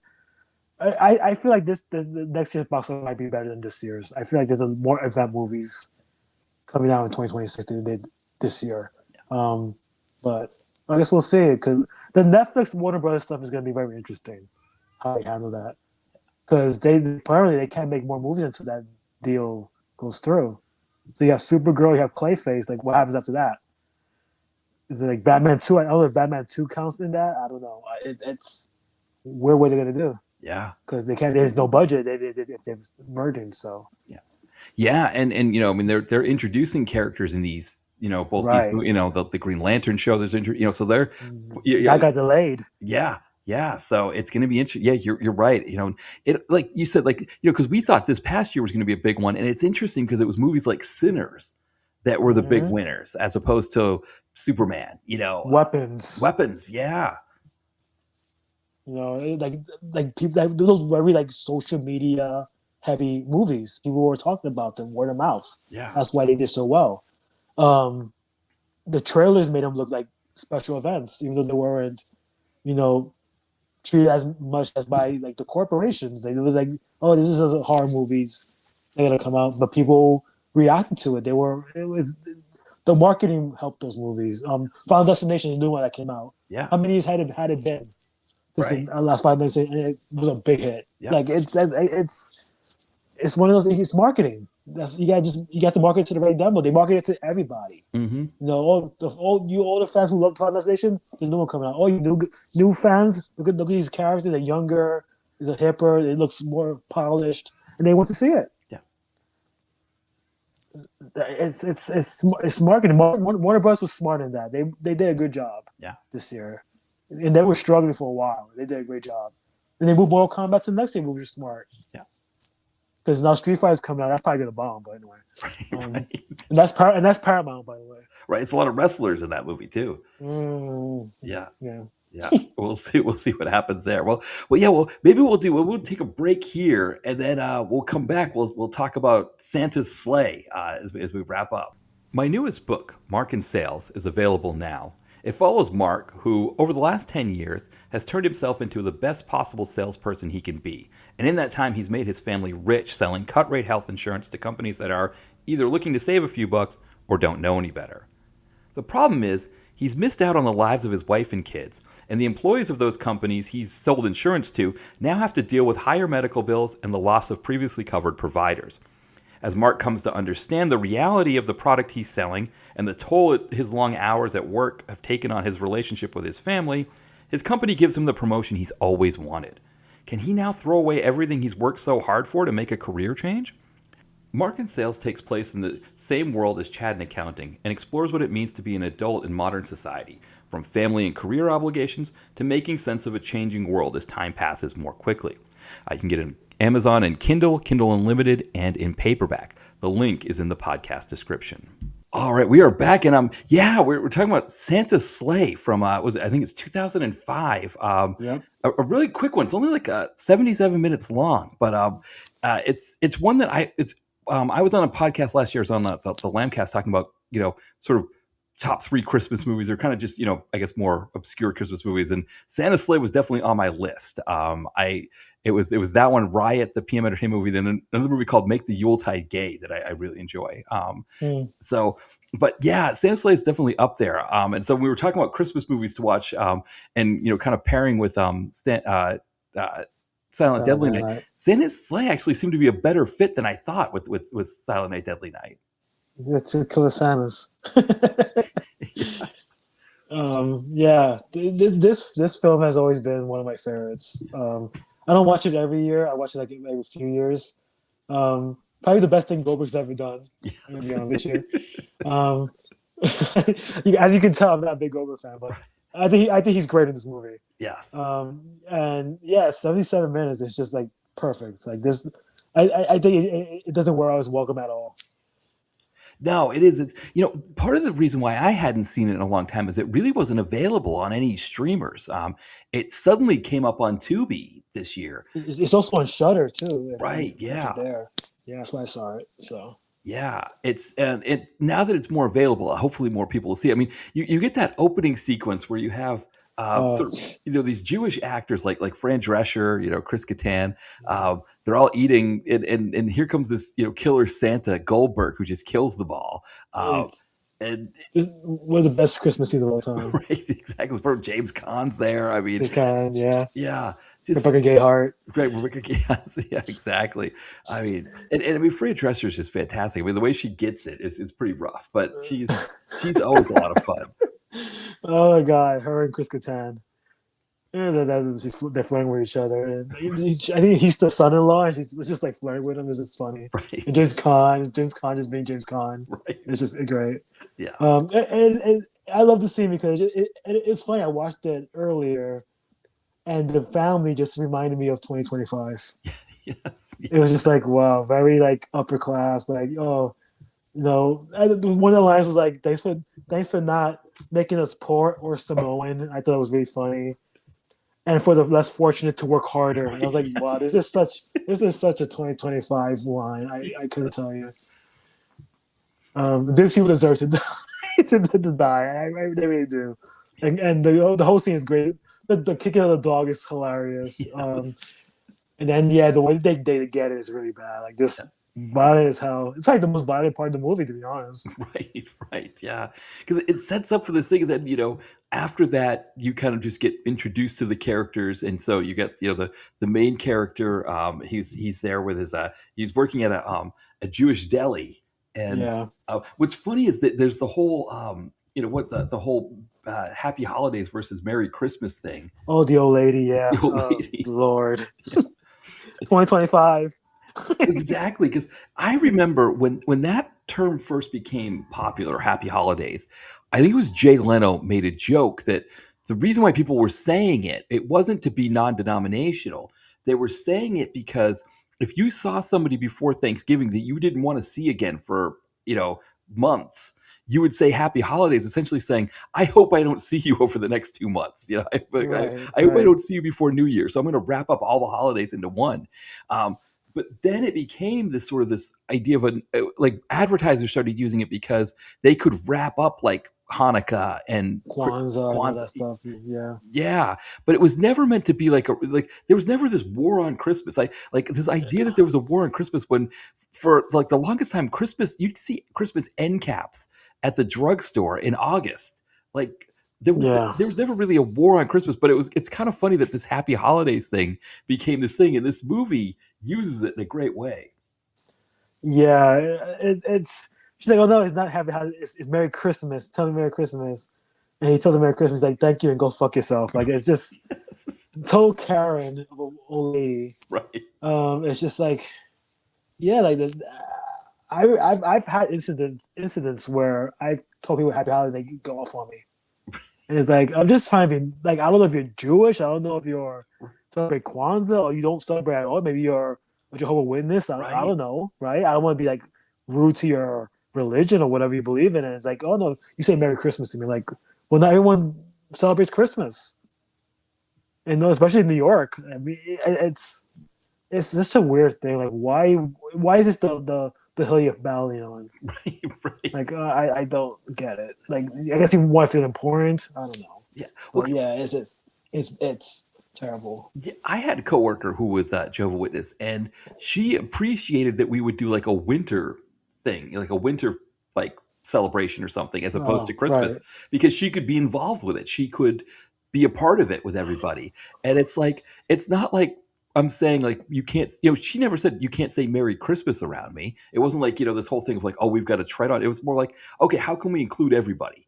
And it's like, well, right. if we call this a winter party instead of a Christmas party, then she can be a part of it. And it's like, well, wouldn't we want her to be a part of it? Like she's part of our team, It's like, but yeah, it's like so I think I ran into that problem recently. I think it was Thanksgiving. The co-op here was open, and I was picking up some last minute things for Thanksgiving. And the clerk behind the counter, I know her, and I said hi to her, and I wished her happy Thanksgiving, and she didn't say anything back, which makes me think that she's probably Jehovah Witness, and she just didn't want to make a thing of it. She just didn't respond. Hmm. Um, and Right. and so it is one of those things that like and I think I said Happy Holidays. I was buying a roast at the market for Easter one time, and the guy said Happy Easter. And I was like, oh yes, definitely Happy Holidays. And I didn't even think of it because it's like I guess there would have been Passover at the same time, but he didn't say anything. He just kind of you know wish me a good day, but it was almost like a reflex to just say happy holidays. So Yeah, yeah. it's just like funny what people get upset about. But yeah, she was a great actress that did that. Like it was like so unlikable. And when Goldberg goes after her, it's like, yeah, please. Yes. Right. And then that scene is funny. Yeah. Yeah. And she's like smoking in the car. She's not even looking at the road. Right. She's like Right. swerving like she's drunk. Yeah. And Goldberg's on his reindeer sled just going after her. And he's like, "Move, bitch, get out the way." The very ludicrous song. Yes. Um, it's a lot of one-liners in this movie. Like a lot of like homages to like Christmas stuff, a lot of Christmas song lyrics. It's pretty clever. Yeah, it's so perfect. Yeah, and so then while this is happening, while we know Goldberg is going to be on a killing spree, this town called Hell Yeah, Township. Hell Um, Township. Yeah. the main character Nick, he goes back to his grandfather's, played by Robert Culp, and his grandfather's got like all these crazy locks on the doors, and he's got like this big command center, and so he starts showing his son like these books in like Old Norse writing, and it's funny because it was in English, and I thought Norse was like used runic alphabet, but I guess I'm talking about a movie with a killer Santa. I probably shouldn't be getting bogged down on those details, but he's telling about how Santa was this killer, whatever, and that they had a curling competition, and Mm-hmm. Santa loses, so he had to spend 1,000 years of Christmas being a joyful time as opposed to a time of killing. But now he's back and he's starting this killing spree, and the son realizes that when Sal Rubinek, who runs the Jewish deli, gets killed with a menorah through the throat, like stuck Yeah. against the wall. It's funny. Like there's a lot of like Jewish things because Goldberg's obviously Jewish. Right. So it's kind of like it's funny because like all these Jewish actors getting killed by their own kind of like like celebrating the holiday they don't really celebrate, or by their own like holiday like ornaments or instruments or whatever. And it's just like I don't know if the writer was Jewish or whatever, but I just think it's funny. Like it's just making fun of itself in a way. Yeah, I Like think all he these is like Jewish. David oh, okay. Steinman. So yeah, I So think yes, yeah. So he's yeah, like, probably making fun of himself, like right. doing that. Like okay, like Christmas. So that's just like fuck Hanukkah. You know what I mean? Like it's funny. Well, it's funny because my wife's Jewish and her family has always done Christmas. And I remember when we first started chatting with each other online, it was near Rosh Hashanah, so I wished her a happy Rosh Hashanah, and she was like, "Oh, I didn't even know," right? Because her family's like so secular, they don't really celebrate their holidays. But now that we've been a couple, because my family's Catholic, and so she's kind of more interested. She was always more interested, I guess, in Catholic holidays. But now it's like, now that I've kind of started the ball of like wishing her, holidays like Hanukkah and Rosh Hashanah, stuff like that. If I miss one now, it's a big deal. So I've got to always, Mm, like I had to make sure last night I caught that it was Hanukkah, wished her happy right. Hanukkah. But she never really followed them. She never really cared about them. They always did Christmas. I remember one of the first times she was meeting my family.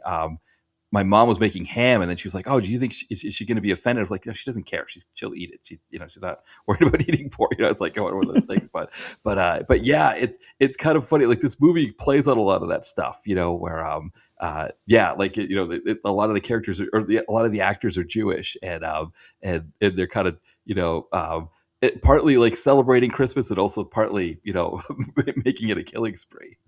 Yeah. Even before all this stuff happened, like we had like all these like characters and stuff like the pastor. Um, Yes, play with Dave Thomas from yeah, Strange Strange Brew. Brew. Yes. Yeah. Um, who's great. Like he's like the scene is funny because he's collecting like a bunch of money from the church. Right. And he's like, "Oh, no coins, no bills. No, the kids love bills." He's doing it for like the children or whatever. And then we see him like the next scene, he's in a strip club Right. giving the dancers bills in their breasts or the panties. Like, "Oh, this is the Lord gave this to you. God bless you." Right. Like it's like it's like wow. So beautiful. Like no fucks given. Like, here. No. And then Goldberg shows up, and I think it's Uh, maybe because I saw the movie right after seeing Silent Night, Deadly Night, where he goes to the Nazi party. It's almost like the way yeah, Goldberg, right? very similar. Yeah. Yeah, he kills the bouncer. He goes in, he starts, beating people up, killing people. And the funny thing is, they don't explicitly say that when he sets the place on fire, they don't explicitly say that everybody dies inside. but then the next day the pastor's like reading off like the names of like dancers, Hmm. and These heathens. right, exactly, yeah. He's crying. He's like crying while he's saying it, like, oh, like he's Right. upset. Yes. I thought the funniest part about that strip club scene where was when he grabs the strip pole and he's like disgusted by it. So he gets like he takes out this like Windex or something and just starts spraying it and starts wiping it down. Right. Then uses it as a weapon. Like who's gonna like it's not gonna matter. Like Right. it's funny. And he's sexually harassing the women there, like being like kind of cute about it. Right. And that was the mistletoe, and he's like doing like he's like right at the woman's vagina to swing across the room. It's so hilarious. Like it's Yes. Yeah, it's so good. And that's so then it's like when the son Nicholas or the grandson, he finds that Sal Rubin's been killed. Now the other thing is there's a young woman that he works with, so kind of a similar mhm. dynamic from Silent and Deadly Night as well. That like he works at the deli with a young woman named Mary, who's played by Yeah, Emily the Emily Raven. the Raven. Yeah, Yeah, Lost right. fame. Yeah. So she's it's kind of funny seeing her here. In something like this because she kind of takes off not long after this movie. Hmm.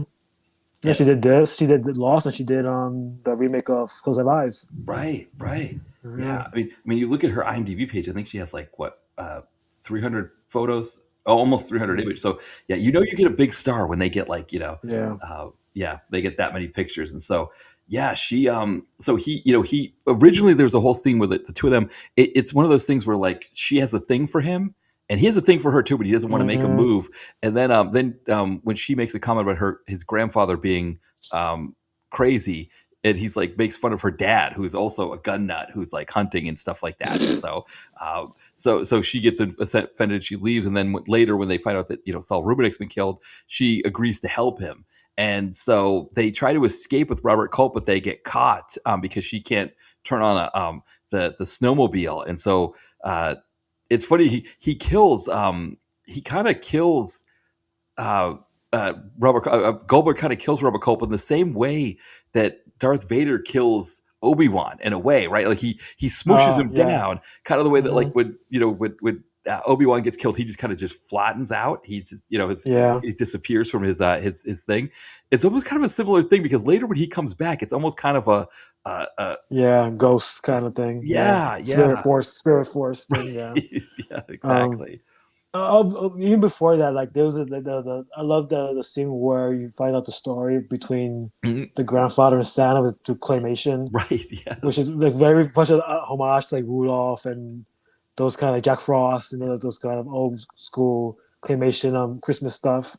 Um, about the curling thing was it's just a stupid bet. Like 1,000 years. Oh, if I win, you can't be evil and you gotta give gifts to kids, or if I lose, you can do whatever you want. But it's cute, and yeah, like you said, the Star Wars homage. We talk about Goldberg as a wrestler. Tiny Lister is also here, so we Yes. have two wrestlers in this movie. Obviously, if you watch No Holds Barred, he plays Zeus. Yes. So it's cool to see him, and I loved all the jokes in this film. I think there's a lot, like I said, homages, like the strip club. Goldberg calls one of the people naughty. That's actually from Silent Night, Deadly Night. Yeah. Um, there's scenes where the cops are just stupid. Yes. They see the Hasidic Jews and they become Amish. Yes. It's like they see the guy in the menorah. It's like, oh, what happened here? Like, oh, that's weird. Like it's like that's like what the guy stepping in the menorah through a wall. Right. Um, and then they find out that the Santa Claus. Oh, this makes the Christmas tree. What is this? Why is this happening? Oh, maybe the next stop is on the top of the tree because it's like a star. Like it's so stupid. But yeah, there's a lot of like pieces of different other films and TV shows in this movie. Like you go, oh, this is what this was inspired by. This was inspired by. Almost kind of like Silent Night, Deadly Night in a way too. Like you said, it's very like similar. Where like you can tell where the inspirations come from. Yeah, no, definitely. Yeah. And I was thinking like, cause, yeah, like you said, like there's the claymation thing, which is just hilarious where, it's Hmm. like where they're curling and, that whole thing was really great. And, yeah, I was trying to think cause you make a great point. Cause like, there are these different things that were kind of borrowed from, I mean, when they're in the library and they're trying to like hide away from him in the library, Yeah. and he throws a like a smoke grenade that's made out Yeah, of it's an ornament, yeah. right, yeah. So, and I mean, when they're on the ice skating rink, that was great too. There's also a scene where he first uses the nutcracker in the basement, Yeah, and the grandpa tells him, "Be careful, you shoot an eye out," right, right. which is That's from A right. Christmas Story. So Yes, it's like, oh, okay, yeah, yeah. that's So right. there's That a was lot a of things like there's a lot of things like that, little clever lines like that. yeah. No, that's a great point because yeah, I mean, it is. I mean, it's this really fun comedy horror, but then it's like these action elements. I mean, like when he's in the Hmm. bar in the strip club fighting guys, and he's like, diving over tables and Yeah, whacking people around, stuff like just that. the chasing in the snow with the bombs, with the Yes, gifts. It was very well done. 'Cause I don't think this was a big budget for this movie, but it's very realistic. Like you tell there was like stunt work in this movie a lot. yeah, So yeah. And I love also like the fact that her dad and brother hang out with these guys who just like they do like skeet shooting and they just like shoot at stuff. And the one guy's got like the the voice talk box while box, he's yeah, smoking a like South cigarette. Park, very South Park. Yes, while he's smoking. Yeah, it's Well, he's coming right forward, and they shoot him. The South Park oh yes, characters. yes, Yeah, yeah, yeah. that's right. That's what it reminded me of. The voice box guy. Right. Yeah, so perfect. Yeah, it's amazing. And then like with the whole thing with the young man, being kind of like having to be the hero, and he's kind of going around, and it's like half the time he's doing heroic stuff, but the other half of the time, like Mary is like pushing him through She, things stuff. yeah, she's the one in charge. Yeah, Yeah, she's like, oh, do I always have to make the first move with you? right. No, it's kind Exactly. of like she's like kind of annoyed with him. Like, oh, come on, Right. Yeah. Right. Because like to get her through the window, right? he had to He's like he's push. like, oh my god, that scene. Yeah. They can't break the window, so he's trying to pick up a bench, a park bench. He's trying to pick up the dumpster. Like she's looking at him like, are you an idiot? Right. She just a flashlight, just broke the window. Like duh. Right, right. Because he wraps his hand in his coat and tries to punch it, and that Yeah. doesn't work. And then, like you said, he like the trash can's chained down, the bench is it's like yeah, she just she's already broken it, and so and then like when they're in the library and they're escaping, Goldberg takes a book and throws it and Hmm. hits him right between the eyes. And like he's complaining about it after, like, oh, my head hurts. She's like, really? Do you need help? Do you need, it's like, And Goldberg says, "Oh, Christmas can sure scare the dickens out of people." right? Yes. So Mm. That's right. He's reading A Christmas Carol. yeah, okay, yeah. That's right. Yes. Yeah, it's so perfect. Yeah, it's just such and again, 77 minutes. You really can get in and out quickly. There's nothing too offensive. I mean, even the dog getting kicked up in the air. It's not It's like it's it's, it's very funny the way it's yeah, done. Yeah, yeah. Because I always think animals getting harmed in movies. That's yeah. always it. But that one, not so bad. And then I mean, obviously the reindeer getting blown up by the bazooka Oh. is kind of crazy. And then the meat just falls on them. Yeah, yeah. Yeah, That's the dad with the bazooka. yeah, and of course, what happens is that Goldberg has set it up where Dave Thomas, because he's dressed up like Santa, Mm, he frames him for it. right he stuffs him in. It's like kind of it's like a patsy, and the kids Escapes. right exactly. Yeah. Yeah. He's like wearing like the Orange County Choppers? Is that what that was? What was that reality show right where those guys like would uh, was it L.A. Choppers or Orange County Choppers or something? I don't remember. Yeah, Yeah. it may have been L.A. Choppers. Yeah, I don't remember watching the show. I just remember like they would make memes out of the guys yelling at each other on the show. Like they yell at each other about fixing up the motorcycles. But he's got like the jacket with the head, the do rag while he's at the Yeah, airport trying to go back to the North Pole. that scene is fun with the lady just looking at him like, and then Right? she's kind of flirting with him first, and he's kind of just like nonplussed about it, and he just like, oh, do you have any love you? He just puts up the Santa sack on the counter, and she's like, did anyone like go into your bag before that? He just staring at her, like growling at her, he's like, oh well, you can sit down, your flight's coming. Yeah. And then it's just between these two people, like the woman looking at him like, what the fuck? Right. Right. Yeah. And he's just sitting there all pissed. Well, and then also they make the joke because he says his name's Shaitan instead of Satan, and Right. she's like, "Oh, like the hockey player Miroslav Shaitan," which I remember I think he Mhm. played for the Buffalo Sabres, but that was like always a big joke was that you'd see, because it was spelled Satan, Yeah, but they would pronounce it yeah. Shatan. Shaitan, yeah. Yeah.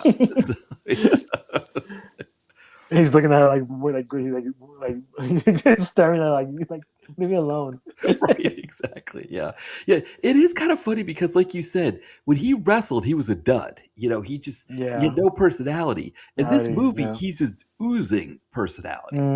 It's weird. It's like like where was this guy the whole time? Like he's very funny in this role, and he's very much game for anything. Like he just doing all the stunts. He's just making the one liners and they work. He has good comedic timing.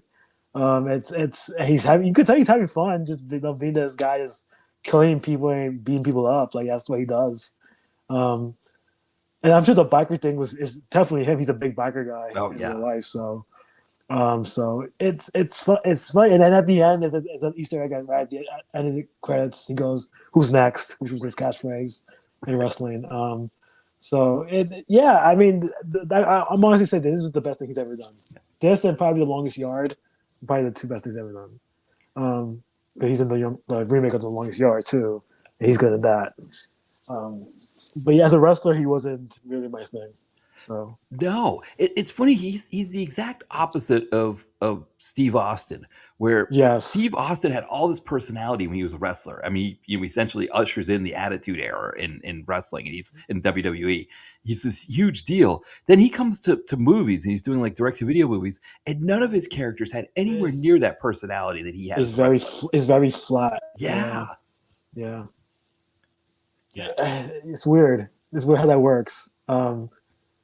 Like you like how did like Roddy Piper translate and Rock translate it? Batista translated very well. John Cena right now is doing very well.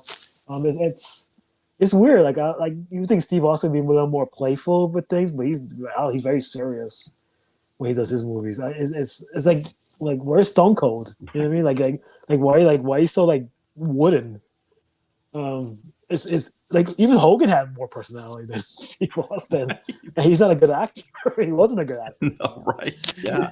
But it's like, yeah, it's weird. It's maybe we try to do something opposite than The Rock. Maybe I don't know, but it's because The Rock is totally full of personality.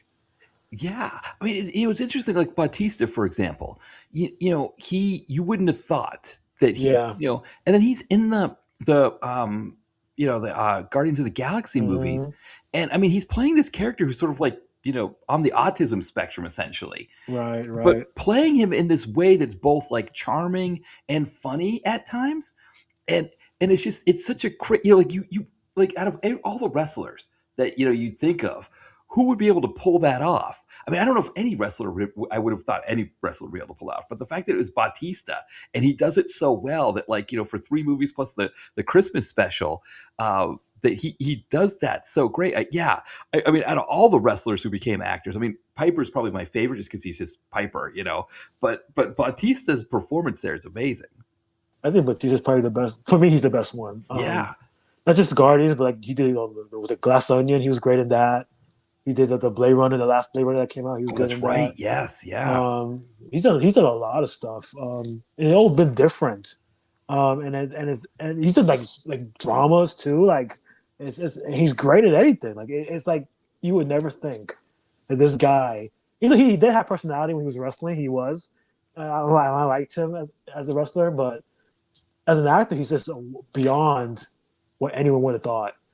And he's you could tell he's just trying to be a real actor. He's very serious about it. Like he's not just doing it like here to make money and be famous. He's like, I want to know the craft. Even though he does like very shitty movies like Mila Jovovich, we won't talk about those. Um, but and I think John Cena is right behind him. To be honest with you, because I think John Cena's game for anything, and he'll go and like Peacemaker, like that role alone, like so many emotional beats in that performance. Like he's very underrated as an actor, I think. Yeah. I feel like Rocky's very one note, Yeah. Yes. but I think that he's a Smashing Machine kind of changed that again. Like he's back to kind of being like a real actor. So we'll see. We'll see. Well, the thing with Rock's one note is that, like, you watch like the Fast and Furious movies, and that one note works perfectly. in those Yes. movies. Yeah. It's like Yeah. I always love that scene in the fifth movie where he's his first movie in the series where Toretto's going through this whole thing about what the plan is and what they got to do to steal these big safes and how they're going to do it and everything, and nobody's interested. And then The Rock steps forward and he goes, "I'll ride with you, Toretto." And it's Mm-hmm. like just such a great line. And then they bring him into the movies, and suddenly he's like now he's friends with them all and stuff like that. And so it's gonna be interesting to see what happens with him in the next one. But when The Rock is The Rock, it's a lot of fun. But like you said with Bautista, um, he's actually playing parts. And I mean, even like Mm-hmm. his low budget. I know, Ty from Co-Opus, when he's on, he always talks about this movie, Wrong Side of Town, that he did with Rob Van Dam. Oh, yeah. Yeah, He's good in that. right. He has this fight scene with this guy Maurice Crump that's just like a really great fight scene between the two of them. And of course, now whenever you see that movie, I mean, it was Rob Van Dam's movie, but whenever you see it advertised now, it's just Bautista across the Batista. front. Yeah, Yeah. It's not a good movie to be honest, but he's right. good. But he's good in it. Exactly. Yes. Yeah. It's funny. I saw Rob Van Dam when I was in Vegas in 2013. My buddy, who him and his now, I think they're married. They used to play poker for a living, so they kind of had Vegas wired. Like they knew how to like go from place to place and get like shuttles to different place, all kinds of stuff like that. And so I think we were going to meet his then girlfriend, and we were going through the casino, and I saw, so I was like, boy, that looks like Rob Van Dam. So I kind of, he was talking on a cell phone or something. So I was able to get a look at him without him seeing me. I don't know if he would have cared if I was staring at him, but I was like, oh, it's him. Like he had like the busy T-shirt on. It was like it was in Caesar's Palace, and I was like, man, that was like the only celebrity that I saw, the whole time I was there. But I was like, Rob Van Dam, it's crazy. It's funny. It's funny he's there become like a bigger action star because he's so flexible and kind of does all those stunts. Yeah. Like he's not really a good actor though, but I think like just the stunt work alone would have been like he could have been like Jean Claude Van Damme, like a modern day Jean Claude Van Damme. But I guess that didn't really work out for him. Well, it's funny you said Rob. You said Jean Claude Van Damme because there's a Seagal movie called Sniper Special Ops or something like that. I've heard of that movie. Yeah, and Seagal Yeah. spends most of the time sitting, but the funny thing is, it's got Rob Van Dam in a small part as well. So what they did is they put Seagal and then Van Dam, the way he spells his name, on the cover, so people think it's actually Jean Claude Van Damme in the movie. Oh, Yes, clever, clever, clever. yes. Yeah. Uh, but yeah, I mean Goldberg. I haven't seen any of his other movies. I know he did the Half Past Dead sequel that Art Camacho directed. Did I see that movie? I don't know. I think it's got Corrupt in it as well. I don't know if I've seen that. No, it's I on know. Tubi. I know what you're talking about. I don't know if I saw the sequel though. Yeah, it's so yeah. So the original, right? Oh, sorry, I forgot he was in the Universal Soldier one as well. Soldiers, that's right. Yeah. Yeah, he Yeah. wasn't that great at that. He didn't really have much to do in that, honestly. No. Well, because the thing with that one, Michael J. White had talked about that as well because he was in that one. He said that Jean Claude Van Damme wasn't really interested in anybody taking his spotlight, and so he kind of just, Makes sense. yeah. Makes sense. Yeah. But yeah, Um, yeah, Half Past Dead 2, that was in '07. He did that one. So it's 2 years after this movie, after Santa's Sleigh. And like you said, Longest Yard, that was actually the same year as this one. I didn't realize that. mhm. Yeah, that's a good movie. Ready to Rumble, he was in obviously. Um, I mean, he's done stuff. It's just not like I guess it actually wasn't really his thing. Yeah. Um, I mean, he could. I think he could have been a decent actor, to be honest with you. Just considering, like, he's good in the Longest Yard. He's good in this. He was good in Ready to Rumble too. I thought. I mean, yeah, it's a shame. Yeah. Yeah. Because it's interesting because, with wrestling, obviously it is to some extent acting, but like, with his character, it was, I don't know, I guess with the WCW, they didn't care that he didn't. No, They were just like, get yeah, out there and spear people. That's fine. We've got Hollywood Hulk Hogan, who's, but the thing was that he was so reckless that he was injured half the time. So he would be gone for like months at a time, healing from injuries. So they didn't even, you wouldn't even see much of him. it, he was very. I think he was too into himself. Yeah. And that was the problem. I guess the ego kind of took over. No, they gave him this fake streak, and he was like, "Oh, I'm the biggest, baddest person here." I remember the time he broke the car window with his own arm, right? and he was out for like I think 6 months, something like that. It's yeah, he was his own worst enemy. Um, and he learned from Hogan. Hogan was like that. So it was like, okay, well, I'm gonna be like Hogan, very political and stuff like that. So and yeah, injured a lot of people. Was not a good wrestler. Pretty much had two moves. Right. Um, a catchphrase that people liked. Um, he looked like a beast, so that gave him points. But yeah, he wasn't like I was never like a Goldberg guy, never. So like when I enjoyed this movie when I first watched it, I actually rented this from Blockbuster. Oh, When I first nice. watched it, yeah. And I loved it. I was like, this is like Goldberg. I actually like Goldberg for once. Oh, this is actually very good. Right. I think I saw Longest Yard after this. So and I was like, oh, well, he's good again. Okay, well, we're two for two. So, but yeah. And then he came back to wrestling, and it wasn't great. So or whatever. Yeah. Now he's retired. So. Yeah, I mean, that's the thing too. Is like because he was a part of WCW going under because he was injuring Hmm. their stars. I mean, other guys were getting injured too. I mean, they were. I mean, there was. I remember you'd watch Nitro sometimes, and like the skeleton crew of wrestlers that they would have because so many people were injured. It just felt like it was only a matter of time, and then eventually because for that period of time when they had Goldberg and he was healthy, plus you had the Hollywood Hulk Hogan thing. Diamond Dallas Page, Bret the Hitman Hart, like when they were big at a time, they were definitely doing better than well, I guess it was WWF at that time. Yes, yeah, yeah. Yeah. And then it's almost like it kind of all happened at once where it was like, Stone Cold, I mean, Bret the Hitman Hart, when he left, Stone Cold Steve Austin was getting bigger, I think, right? He was kind of, Yeah, so yeah. he gets bigger, Rock gets bigger. And then at the same time, WCW is diminished because of everybody getting injured.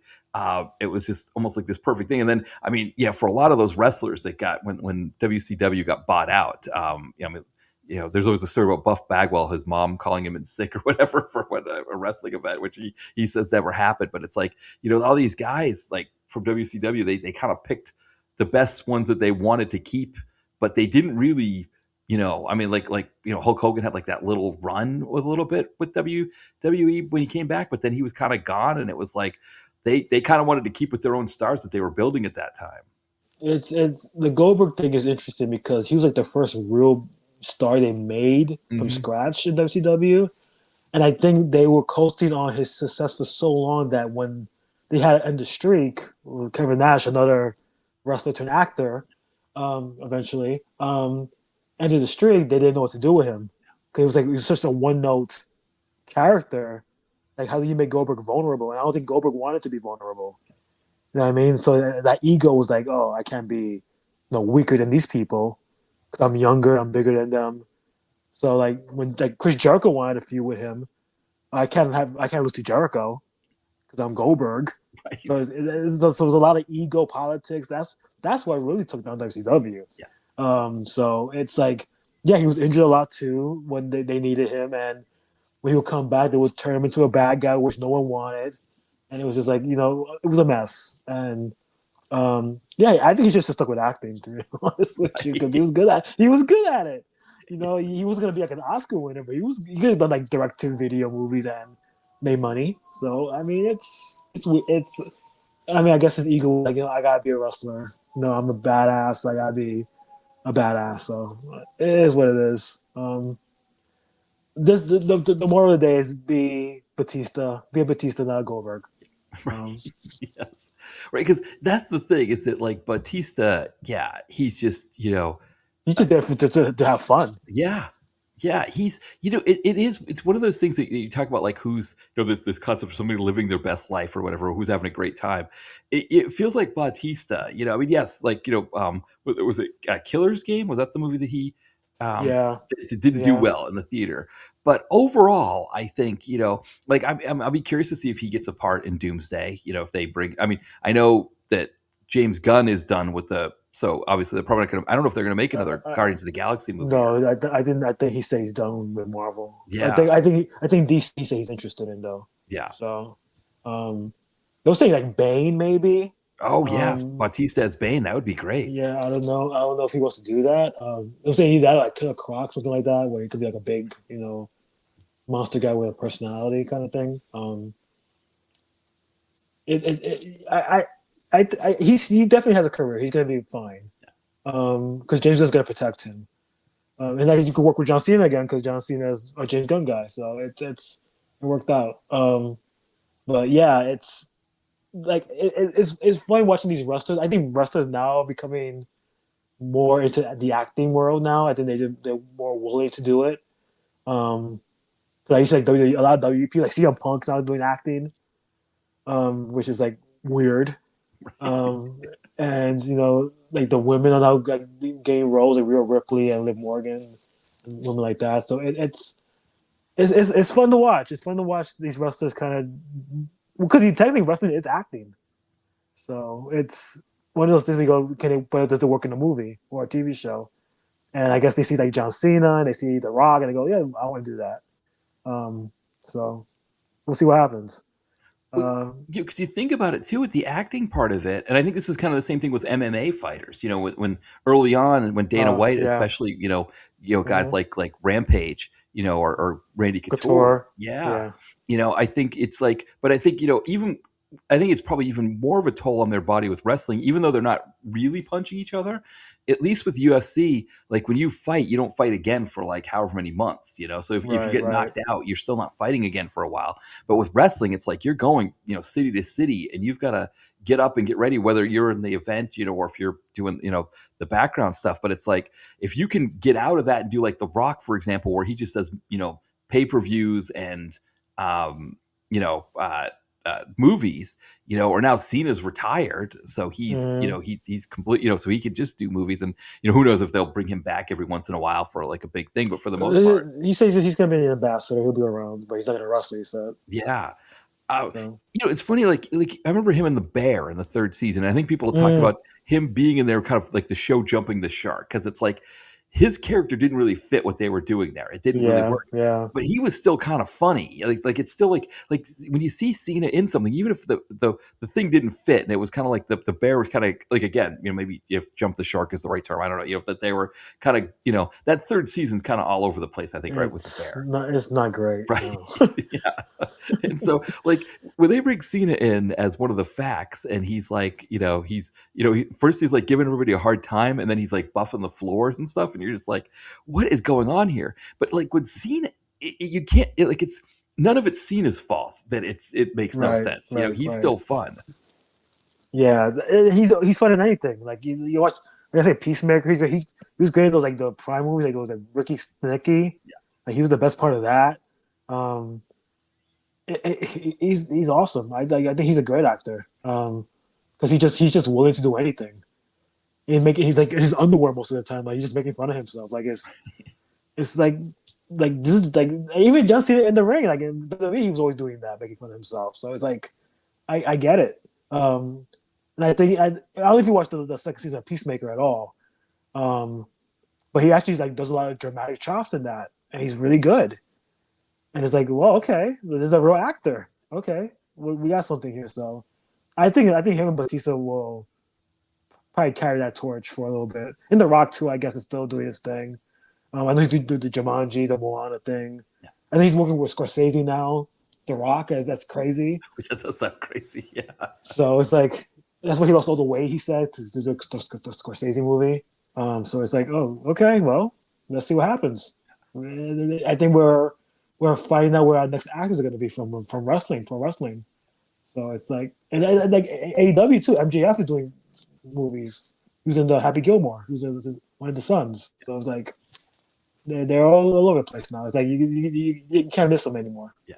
Well, yeah, and I saw like Roman Reigns is going to Roman be. Reigns at Street Fighter, Cody Rhodes. Yeah, like Yeah. it's crazy. Yeah, I mean, Roman Reigns, I think, is another one where I think when he first was, winning the belt and kind of being the big name, people were kind of talking about like, I don't know if the term was like white heat, where like he was nobody really liked him, like nobody, the No, fans didn't yeah. like him, and Mm-hmm. really it was more like Vince McMahon loved the idea of Roman Reigns, and he kept trying to push him, and then like the personality started to come out, and I mean, I enjoyed him in Hobbs and Shaw, in that Mm-hmm. movie.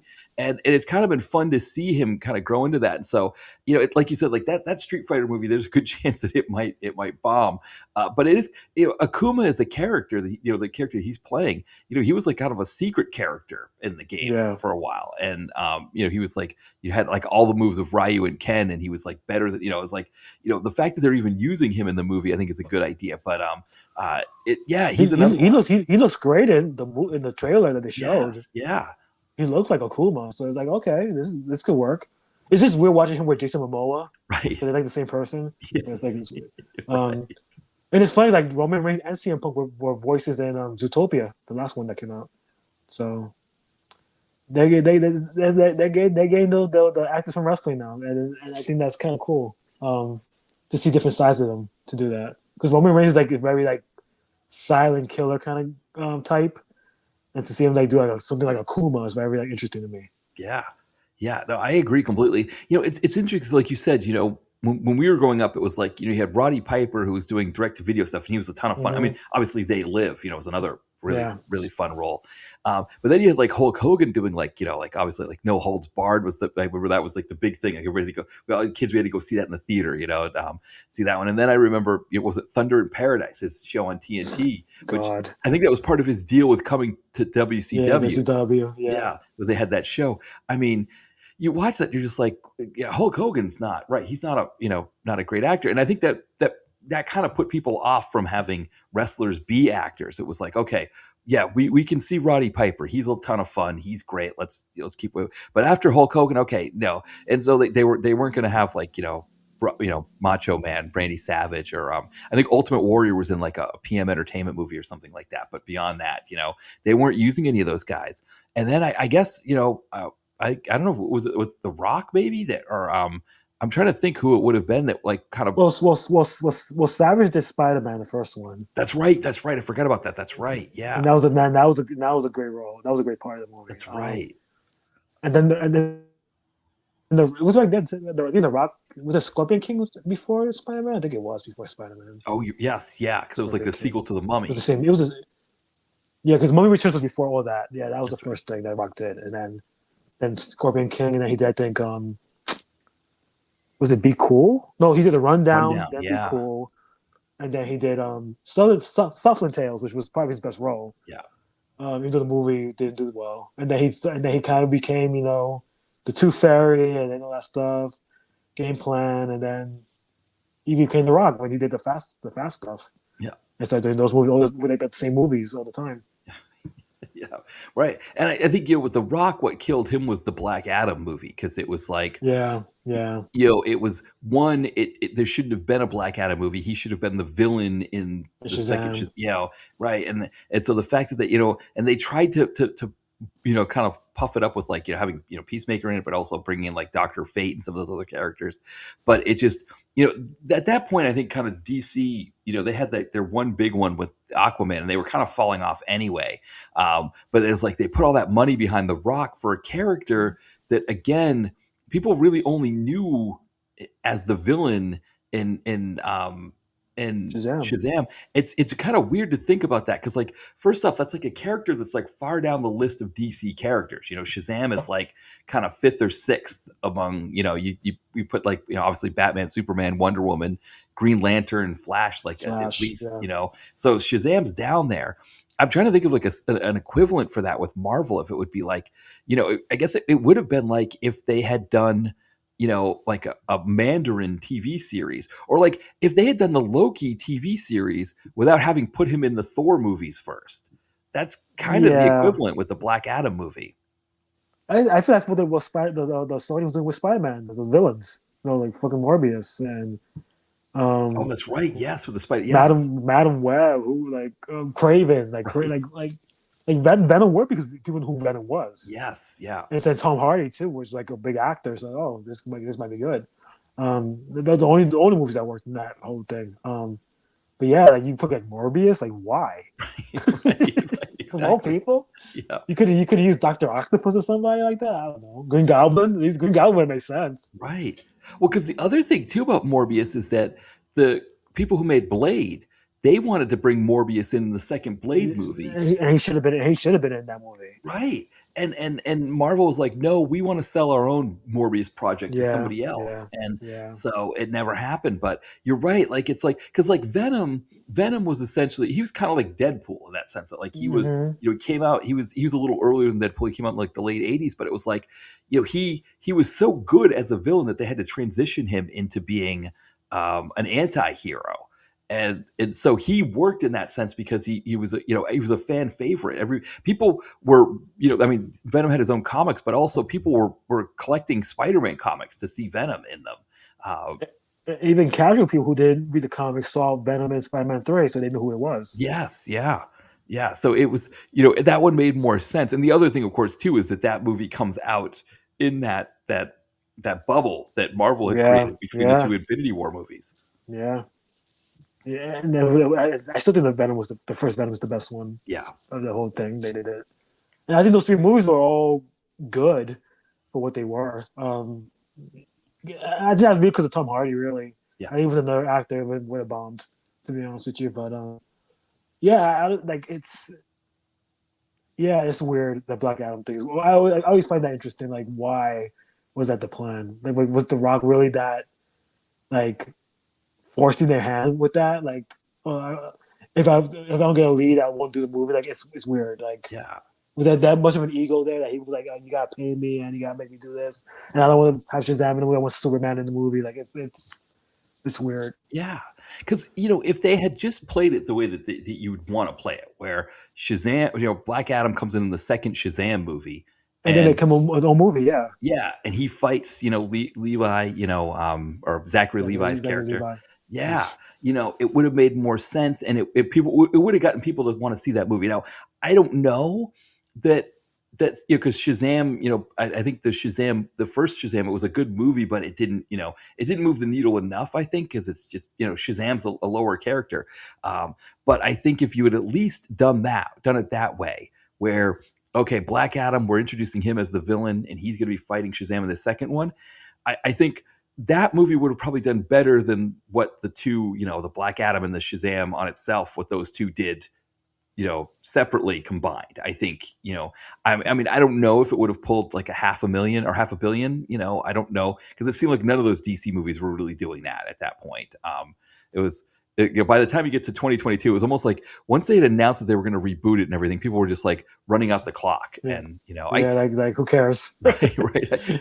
Yeah, I guess Aquaman, the second Aquaman made almost a 500,000,000, I think, actually. So that one still did well enough, but the rest of them, it was like, That's the gist of a Moa effect. yeah, people enjoy him. Which I mean, I think it's going to be huge to see him as Lobo in Yeah, Supergirl. yeah, yeah. That's the character he wanted to play the whole time. So I'm hoping he's good.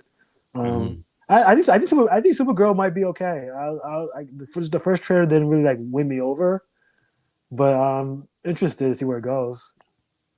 So I think we'll be okay in 2026. I think there's gonna be some good stuff coming out. Yeah, Um, and I'm curious like how like that will do Supergirl, like Mandalorian Grogu will do. Will Spider Man be another $1 billion? I don't know because not I don't know who the villains are really yet, so it's kind of hard to say. yeah. Did they mention It is a street level one also, so I don't know. right? Because I think they mentioned Joe Mando is going to be back as Scorpion. I think as Oh, okay, so it's yeah, going to be Scorpion. Okay, he might be one of the villains. I mean, they're still going to have Punisher in it as well, so I think that's going to and be I, a burn and I thumb. heard there's a rumor that Tobey Maguire might be in it. There's a rumor about Yeah, that. I don't know, so I don't know. But I guess we'll find out. So it's gonna be interesting. I'm looking forward to seeing where the box office is next year because like they need help yeah. and they and they root and they're gonna push the hell out of Doomsday because they know that's gonna make the money. Like we need that money. So that's like Super. It could probably be a Super Bowl ad for it too. Like oh, let's push this movie. Like it's they're desperate. They need hits. Yeah, especially I mean, because I guess Disney did Especially have one, Disney. right. They had one, right? Zootopia was theirs, right? They have two. That and Lilo and Stitch. They have the $2 billion Right. movies Okay. this year. They're the only two that had two $2 billion movie, which That's is surprising, which is weird. yeah, cool. Because like the one that kind of surprised me was the Jurassic Park movie. What's it called? Rebirth, right? Rebirth. Yeah. Yeah, because one of the things I remember when I went to go see Superman in the theater was uh, people were in line both ahead of me and behind me buying tickets for the Jurassic Park movie. So I think that was another thing that hurt the Superman movie was that the Jurassic Park movie did so well that it cut into their box office. And then I think there was a delay. There was kind of a knock-on effect where people did eventually go see Superman, and that kept them because I also when I went to go see Fantastic Four, people were in Four. line Yeah. getting Superman Yeah. tickets. So that was one that I don't think people were expecting. If people love dinosaurs, it never gets old. Yeah, right, right. And Yeah, Scarlett Johansson in a tank top, you could go see that. right, exactly. Yeah. I mean, I was kind of surprised. I was, because I think the last Jurassic Park movie didn't do that well, right? I don't. No, it made a billion. Oh, it did make a billion. Okay, so Yeah. that's right, it did. That's right. 'Cause was that the same year as a Fantastic? Or was that Fast and Furious movie? Yes. I think it's Fast X. It was Fast X, right? Right. 'Cause I was going to say, I was Or trying Fast to, Nine. yeah, I remember. but I know because I think there was one of the years where Universal had like two of the top movies. It was like a Jurassic Park movie and a Fast and Furious, I think, but I'm not sure. Because I mean that was the thing. Like for that was Universal's big one this year. Was that also How to Train Your Dragon? I forgot about that one. Yeah, Yeah. yeah, yeah. I mean that's the thing is that we're going to have this year's going to be done, and Superman's going to be the only comic book movie that's a top 10 because it was number Mm-hmm. 9. Unless it gets unless Wicked somehow pulls. Well, no, because Wicked would. Yeah, Wicked still wouldn't because it's 9, so Wicked could only bump it to 10 if it I don't think Wicked's gonna make more money as it has already. right. It's To be like honest just with you. shy of 500 million right now. Yeah, it's not as good as the first one, Yeah, but it's still a good movie, but it's not as good as the first one. yeah, And I think that it's very message heavy, so the songs aren't as good. yeah. Even though Ariana Grande is probably the best part of that movie, and she's probably getting an Oscar nomination for it. But yeah, it's weird. Like that Wicked, I was expecting Wicked to do better than that. Yeah. People say Avatar's not gonna do as well either. People are expecting it to do less than the last two. So we'll Mm. see.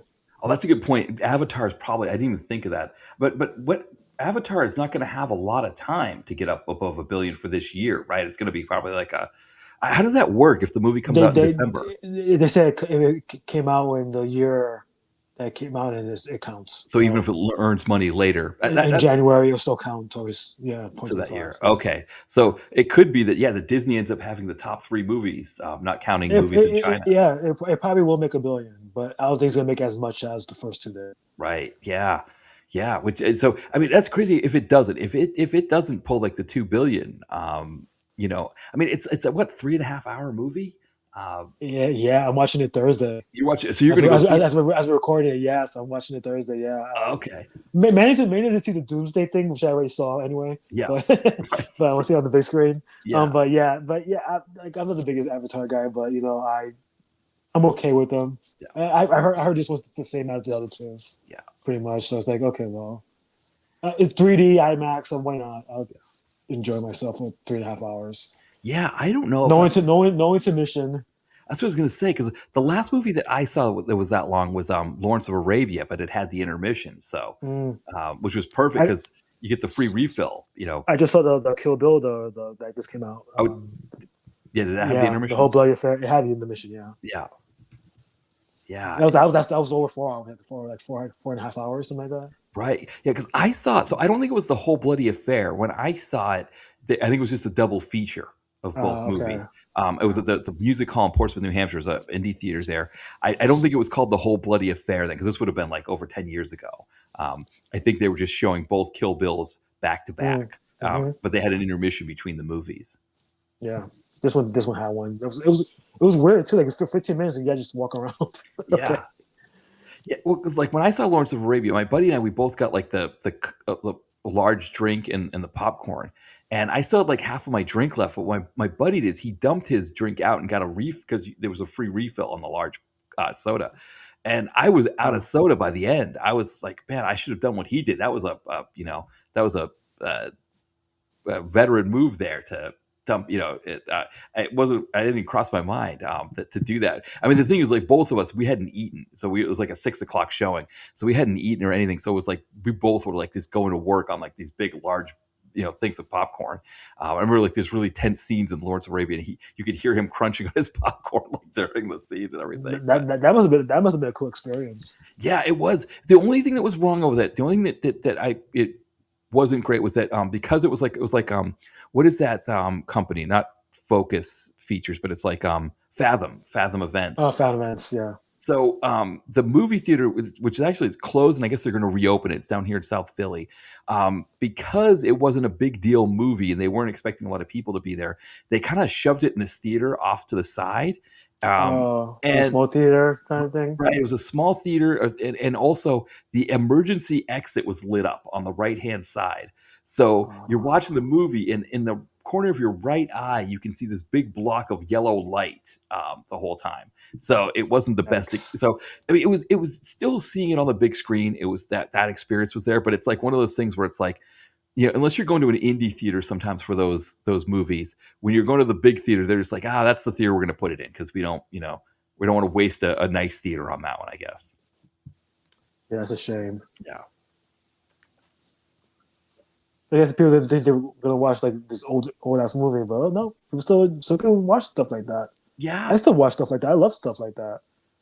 I want to say it was like 2/3 full when we were there. That's good. Yeah, so there were enough people there watching it, and it was one of those things where I just happened to see that it was there. My buddy, he lives in Jersey, but he works near here in South Philly, so he could just pick me up on his way, and we go see the movie. We also saw I guess it was the 40th anniversary of the first Star Trek movie. They played it at that theater, so yes, we got to see that as well. Nice. Yeah. Was that the new director's one or just the regular one? I think it might have been the new version. Yeah, I think it might have been fixed up. So it was, but I don't know how it. At least at the very least, we couldn't figure out how it was different from that one. So you probably have to rewatch the original to really get it. Yeah, exactly. Yeah. So it was a fun experience to go see that one at the theater. So I saw number 6 in the theater. So I was going to say that was the only one I saw in the theater, but I did see number 6 when that one came out. Yeah, so I'm looking at the top 10 of worldwide box office of this year. Yeah, Wicky's gonna have to do it very well to even crack the top 10. To be honest with you, right? Because Mission Impossible is just shy of 600, and then Superman's just over 600. Yeah, I don't think he does it. Yeah, because it's the thing with that box office. It's how it is. It's like after that second week, whatever it is there, it's really hard to make more after that. Because you think Avatar's going to come out, March Supreme's going to come out. Yeah. Then January, those movies come out. Like it's it's done. Yeah, I think it's because that's what happened with Superman. Superman, it was like it kind of leveled off around like 400 or 500 million, and it just kind of creeped to the point that it's at now. But yeah, you can kind of see it happen there. And Wicked would have to do like another 150 million, I guess. Right now, Wicked is 469. Mission Impossible is 598. Yeah, so like roughly 150 million. Yeah. So wow. And the thing for Universal is right. Universal had two, obviously the Jurassic Park and the How to Train Your Dragon. Mm-hmm. I think they were thinking out of those movies that they were putting out this year that Wicked, or that was going to be the one. Yeah, and then do it. That's weird. They didn't do as well. Yeah. Strange. Yeah, Disney killed. And Warner Brothers killed too. Like F1 is a Warner Brothers movie. Yeah. Technically. And Minecraft, obviously. Yeah, they Yeah. It's top 10 here. Right. It's amazing because you hear like conservatives say like, oh, Disney, they're too woke and they don't do anything. Every year Disney's got one of the top 3 earners, and this year they've got 2 of the 3, and probably when Avatar comes out, it's going to be the other one. I mean, well, I'm looking at, 'cause I'm seeing Beijing, some of the China movies there. China, right? Yeah, that was a good movie. I saw that in theaters. Oh, Neja, yeah. Oh, I didn't know that was playing here. Yeah, it did. Very cool. Yeah, Zootopia pretty much boosted by China. That's why it made so much money. Yeah, because look at the foreign box office, like 878 to the domestic 260. It's like crazy. Yeah. It's amazing. Like, so, it's going to be interesting to see what Avatar does, but, Avatar is another Disney one because they bought the rights from Fox, so they own them. So, there's a good chance that Disney, for all these people who complain that, they're so, the other thing too, is I don't really know how woke Disney really is. they kind of just care more I about making money than I anything. I think they become less woke as the years have gone. I think they're still diverse, but I feel like they're becoming a little more conservative. Yeah, And yeah, I think they're trying to save their business. Like that's because conservative is pretty much what's taking over in terms of like entertainment. So I mean, good luck to them. Um, next year going to be interesting for them. yeah. I mean, it's going to be, like you said, like, cause I mean, this is it for Avatar. So they can't just, and Avatar movies don't come out that often anyway. So it's like, you can't Well, cash in there's that much. no one coming out in 2 years. So Yeah. So, so it. But James Cameron's not directing that, so oh, I that's see. that's gonna Okay. be interesting. Yeah. So I mean, it might be better. I don't know. Right. Right. Yeah. Yeah. I Well, it would be mean, shorter at least, right? Like, yeah. and then Warner Bros. Is releasing all the Lord of the Rings. Right. So it's like Yeah. So I mean, that's the other thing too, right? Is that now, now that Netflix is getting the rights to these properties that Warner Brothers has, it's going to be interesting to see. crazy. I mean, like for example, James Gunn had his own approach that he wanted to do for the DC movies. Is Netflix going to come in here and say, yeah, actually, no, we need another TV show. We need this or that. If he's going to push, force his hand. Zaslav was the opposite. Zaslav was happy with less content. And really the fear with Zaslav was, is he going to, shelve your movie for a tax break? That was, rather than like, oh, he wants as much content as possible. Netflix, I don't know. I guess, Netflix has not always been like overly content. It's more like they would produce some content, but then also release other content. So who knows what it's going to look like next year with Warner. So I'm looking at Doomsday for next year, next December. Is sandwiched between Jumanji 3 and Angry Birds the movie 3. Oh, So, yikes. because Yeah, yeah. the Angry Birds ones could be interesting because if especially that younger millennial cohort that is kids now, if they got to take their kids to Angry Birds 3, it might mean they'll still go to Doomsday. But the thing that makes a movie like Doomsday get into that 2 billion stratosphere is people going to see it more than once. So it's like a combination of getting Hmm. people outside the comic book fandom to go see it, but then also people seeing it multiple times. And I mean, I think it's another reason why Captain Marvel did so well is that a lot of that young millennial cohort, they were seeing all of the Marvel movies again to get themselves prepared for Endgame. So I think they saw that movie multiple times in the theater. Captain Marvel because of that, because they were trying to see everything again in time for Endgame. And yeah, I don't think that cohort is going to see that movie. They're not going. Some of them saw Endgame 3 times, I think, in the theater. I saw it twice in theaters. Right. And I don't know if Doomsday is going to be a see it twice in the theater kind of movie. I don't know if that'll happen. So I'm trying to think the last movie that I considered seeing Deadpool and Wolverine a second time in the theater because I really liked that one. I think I saw that twice also. Yeah, that one was a twice in the theater movie. And again, that's why, again, the movie makes over $1 billion. You have to see it more than once in the theater for it to make that. I think that's why Wicked for Good isn't doing as well now because that was one of those ones that like, especially that um, kind of I guess like slightly older than Pixar movie, young woman cohort that was going to see uh, Wicked. They were seeing that one multiple times. They were forcing their parents to take them more times than to go see it. And I wonder if they saw it once and they were like, okay, that's enough. I don't need to go see it anymore. Yeah. This movie's just to watch once, really. Yeah. Also, Marvel is also re-releasing Endgame September of next year. So Oh, okay. All right. to That's lead into Doomsday. So yeah. yeah. So it's going to be interesting. It's going to be, like you said, it's going to be, I mean, we'll know, I guess, by the middle of the year next year after, Superman comes out and Supergirl comes out and the new Spider-Man movie. We'll have a sense of sort of how they're doing. And I guess what the Mandalorian's coming out towards the middle, and is that going to be a summer release as well? Yeah, that's in May, I think. Okay. So yeah, it's interesting. I think, like you said, because it looked like this year was going to be a big year and it was on some levels, but it was different movies from what we thought. And so, yeah, it might just be that this is going to be a trend that we're going to keep seeing that the kids movies do the best out of all of them. September is interesting because you have Endgame on the 25th of September. 2 weeks before that, you have Clayface coming out, and then the week after that is Resident Evil and Practical Magic 2. Wow. Yeah. So yeah, there's a very competitive movie slate next year.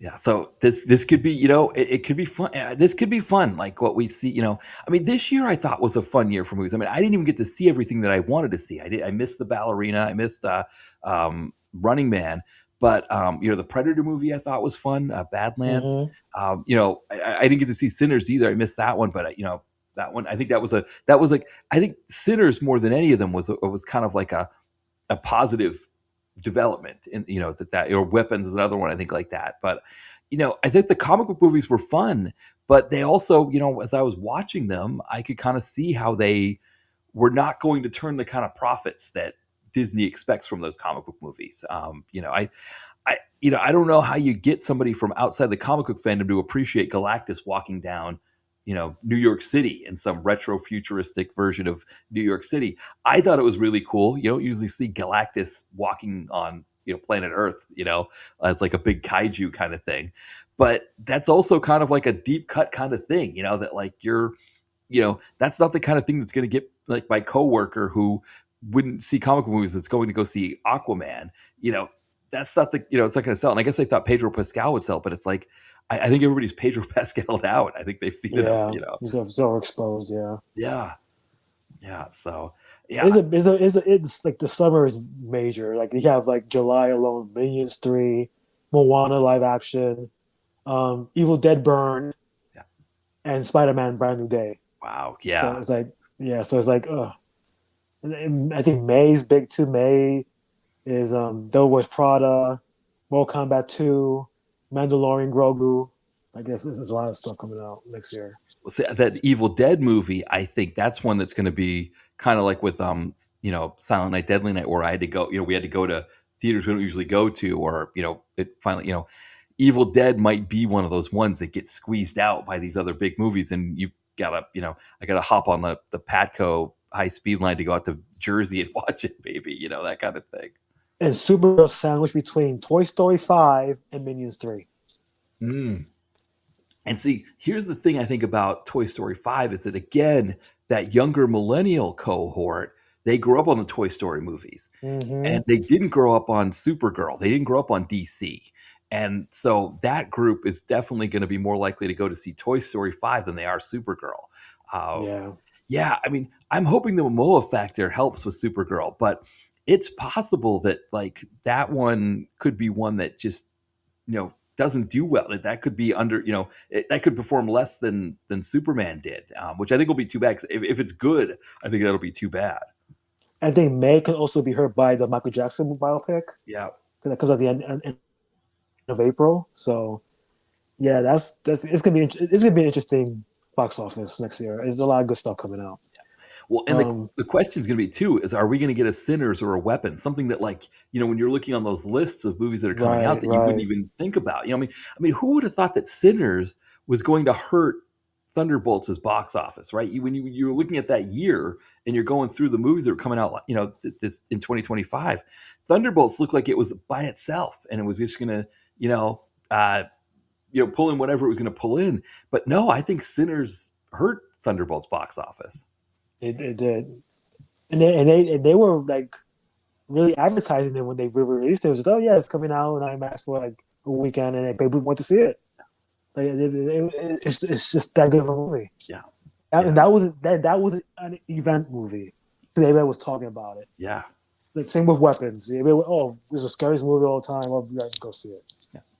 Yeah. It's one of those things where you got it's the right place, right time. Yeah. Yeah, and I think Sinners and Weapons shows that there is a market for things that aren't just existing IPs, that aren't whatever the blockbuster is that's being sold to people. And so now it's a question of how does because I think the problem with this is it's getting back to what Hollywood used to be. Hollywood is like kind of, or the entertainment industry is probably like the one thing that's like algorithm proof. You can't, it's harder to predict things. And yes, Netflix thinks they have it because they could figure out who they could get to watch Suits, but overall it's right, it's not, no one, there's no algorithm that could have predicted Sinners or Right. Weapons. they weren't these big tentpole. They weren't designed to be big tentpole movies. They just ended up being that. And I think this is one of those things. I mean, one of the things about HBO Max when we were talking about them earlier, they greenlight things because they think they're good, not because they they think the algorithms will like it, that they think the streamers, that it will have Right. a watch completion rate. They listen to the pitch, they listen to the what the showrunners are talking about. They talk about who the cast is, and they think, I mean, think about like what was it, Hacks, right? Is the one with Mm-hmm. He's smart. Gene Yeah. Smart, and it's like an aging comedian who's taking on an apprentice comedian, like I don't know how you pitch that to Netflix and they say, okay, yeah, we'll do that. But there are people at HBO, because there's humans at HBO that aren't thinking in terms of algorithms, who go, yeah, okay, I like who's involved with this. Michael Shore, I like Parks and Rec. I think I trust you here. Gene Smart's a great actor. Yeah, let's do it. Let's see what happens with this. But I think the other thing too is that HBO is not afraid to fail with things either.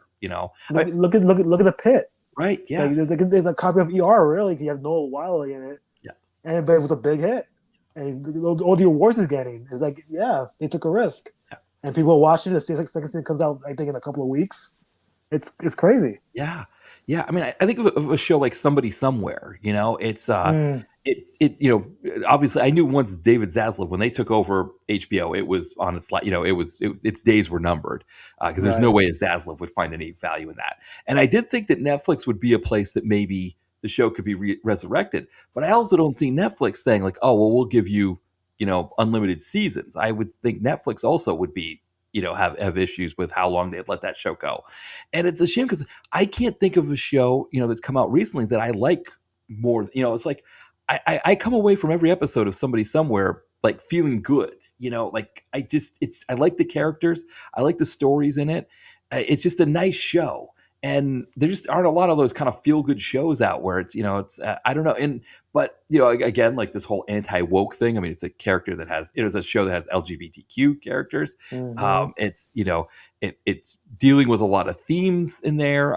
It's taking place in Midwest or Great Plains state, but near a college town. So it's got like a mix of both, more progressive themes, and then because it's there. There's also more conservative stuff that happens in it, but it's yeah, it's but it's the kind of show that HBO looks at and says, yeah, let's put it out there, it'll find its market. It did find the market, but then David Zaslav comes around and says, no, we're not making any more of this show, because it's probably expensive to make. I mean, they shoot it, I guess they don't shoot in Kansas, I think they shoot in like Southern Illinois, but still Uh, it's probably not a cheap show to make. They're all half-hour episodes, and yeah, but it's just a nice show, and yeah, there's no algorithm that can predict what's going to be just a nice show. yeah, it's different strategies. That's why I'm curious what Netflix does with Warner Brothers. Like, do we keep the same like? Is it gonna be separate from Netflix? Is it gonna be like, integrated into Netflix? Is like same people behind Netflix gonna be running Warner Brothers? Is it gonna be separate? Like, that's really the questions. Like, who's gonna be handling this stuff? Because like, imagine House of the Dragon on Netflix. It's just a weird. Are we gonna binge it the whole season? That's kind of like strange. Like, why? Yeah, No. White Lotus? No, I want to watch it weekly. Like, that's the whole point. yeah, I want to anticipate what's gonna happen. Like, it's yeah, it's. I think both options were bad, to be honest with you. But I think I'd rather have to go to Netflix, honestly, because I feel like Paramount would just make it very conservative.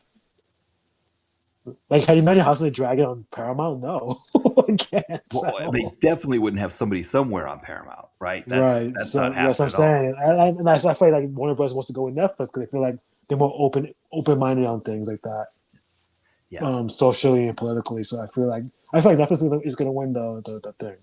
So Yeah, I agree with you. I think that's part of it, and I think the other thing too. I mean, Paramount's case is that, oh, we need some kind of counter to Disney, and so if we buy Warner, we can be the counter to Disney.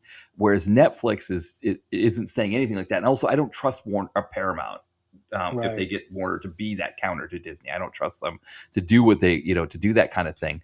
But yeah, Netflix, like you said, they're probably a little bit more open. I think the thing with Netflix is they don't really care about politics. It's like they'll Hmm. do a show like Somebody Somewhere, um, or they'll show like reruns of something like Broad City or something like that. At the same time, they'll have Dave Chappelle doing like, transphobic stand up Right, on a right. special. They just put it all out there. They don't really care. Which in a way, yes, it could be bad, but you hope that it seems like that's maybe a um, better hope for some of these other shows that we want to survive. And also, you gotta say like they can say like the box office wise, who are people talking about? Mission Impossible or K-pop Demon Hunters? Yeah. You know what I mean? And the success rate of that was spectacular. Yeah. So it's like, well, who's gonna make your movies a bigger success? It's gonna be Netflix. Yeah. So it's kind of like they're losing Stranger Things, so they figure they have a void to fill, and they're gonna fill it with stuff. So I feel like the shareholders gonna be like Netflix is probably the way to go. Yeah. Yeah. If they promise that we can make the theatrical somewhat long, they probably get it. Yeah. That's what they gotta say. We're gonna make it have Warner Bros. Be theatrical, make Netflix stuff limited. That's what you gotta say. Yeah. Don't change anything. Yeah, I agree. I think for the shareholders, they can look at it and say, like, yeah, maybe you get more initially from Paramount with the buyout that they're offering with the hostile Right, takeover. But I think right. you're right. Like down the road, the shareholders are going to make more from Netflix because Netflix is just, I mean, back when this again, when I was watching Michael Schur on Pablo Torre Finds Out, he was saying how when Netflix first was releasing their earnings reports, that people were like, "Oh man, they're going to kill Blockbuster," but he said no. Netflix at that time weren't even thinking about Blockbuster. They were already thinking because they had this mindset that they wanted kids to say not what's on TV but what's on Netflix. They wanted to Netflix, be that yeah. thing, and so they're still moving in that direction. And I think they were a huge part in killing linear TV. They've Mm-hmm. done a huge part of that, and so now they're coming into the theater world, and they've also done a huge part in killing the box office, not just because of what they've done, but because in the rush to compete with them. Disney Plus, HBO Max, they've started pulling movies from the theater sooner, and they've been, I mean, look what happened with Wonder Woman, the second one, which the second Wonder Woman movie wasn't that great anyway, but the fact that it was like released at the same time on, streaming, and it's just like that kind of thing, but it caused the studios to kind of cannibalize their own work because they were trying to compete with Netflix. So now that Yeah. Netflix actually is going to own Warner, it is going to be interesting to see how they handle now being one of these, no longer being the upstart that's like, uh, uh, breaking everything. Now they've got to actually work within the system. They have to because no director or actor is going to work with them. They don't. So they have to play by the rules now. I think at least for Warner Bros. Like just don't change anything. Yeah. And if when your own content, Netflix stuff, want to put it on streaming, whatever, then go ahead and do that. Yeah, I agree. I think it's, like you say, like the directors that Netflix has gotten to this point are directors that the major studios don't want to work with anymore. Like, oh, well, Scorsese movies don't make us any money. So here's Netflix saying, like, yeah, I'm not going to give you a hard time about your budget. We're not going to give you a hard time about, the same thing with Spike Lee. We don't, go ahead and make the Five Bloods. Make it however you Mm-hmm. want to make. You want to make it 3 hours long. You want to spend all this money. Hey, go ahead and do it. Whereas, like, I remember Martin Scorsese when he was making Gangs of New York, the Weinsteins were giving him a hard time because he wanted a 3D. He wanted like a fully built church, and Oh, they just wanted right. him to have the front. And so I guess Tom Cruise was on set. He was at Cinecittà in I think that's how you say it in Milan or in Italy. But Tom Cruise showed up on set, and Scorsese was complaining about it. So then Tom Cruise goes back to the Weinstein and says, "Give Marty his building," and so then they let him build it. But it's like, Scorsese doesn't want to deal with that anymore. And Netflix is like, yeah, or Apple TV or whoever, they're like, yeah, fine, you don't have to deal with that. We'll give you all the money you want because we want Scorsese on here. But it's the other directors, like you said, like, the Russos, for example, if they're making, James Gunn, right? Like if he's told that, Netflix doesn't want him to, whatever, yeah, he might jump ship and get out of Warner and go back to Disney or something. They probably just let them do it because they want content. Yeah. Yeah. The thing is, they gotta measure how much content they release. If it's too much, it's gonna just ruin everything. Yeah. So they gotta be smart about the scheduling. Yeah. Right. Because you don't want to do what Disney Plus did, where Right. you just threw too much stuff out there too fast, and people got fatigued from it, or people just I think the other thing too that Disney Plus and Kevin Feige didn't realize with all the Disney Plus stuff from Marvel was that they had created this audience that wanted to make sure they had seen everything. Mm-hmm. And so he could tell you, oh, you don't have to watch this to be able to watch this. They didn't care what he told them. They wanted to watch it.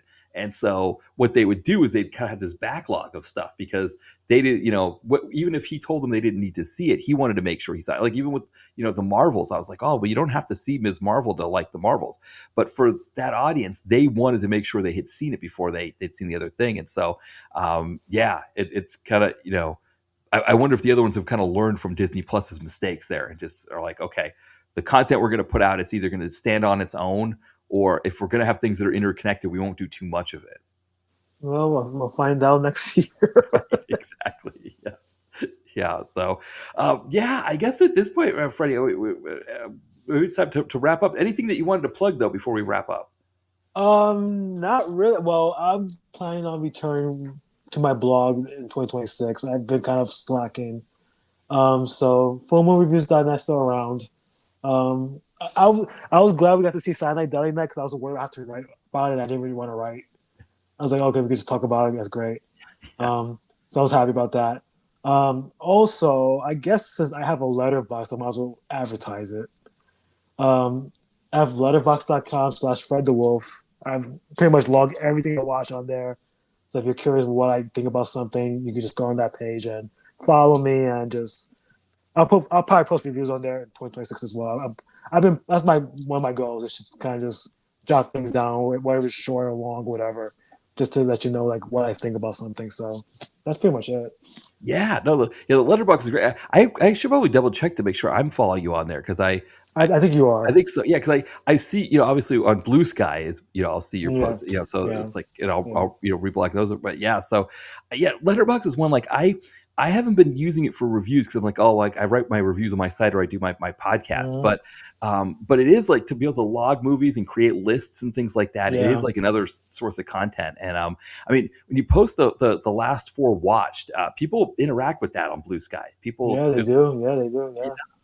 It's amazing. Like there are people that just like them. They just like everybody's last 4 watch, which I think is great. I always go back and like theirs, but I don't like follow the hashtag and just go and like everybody's.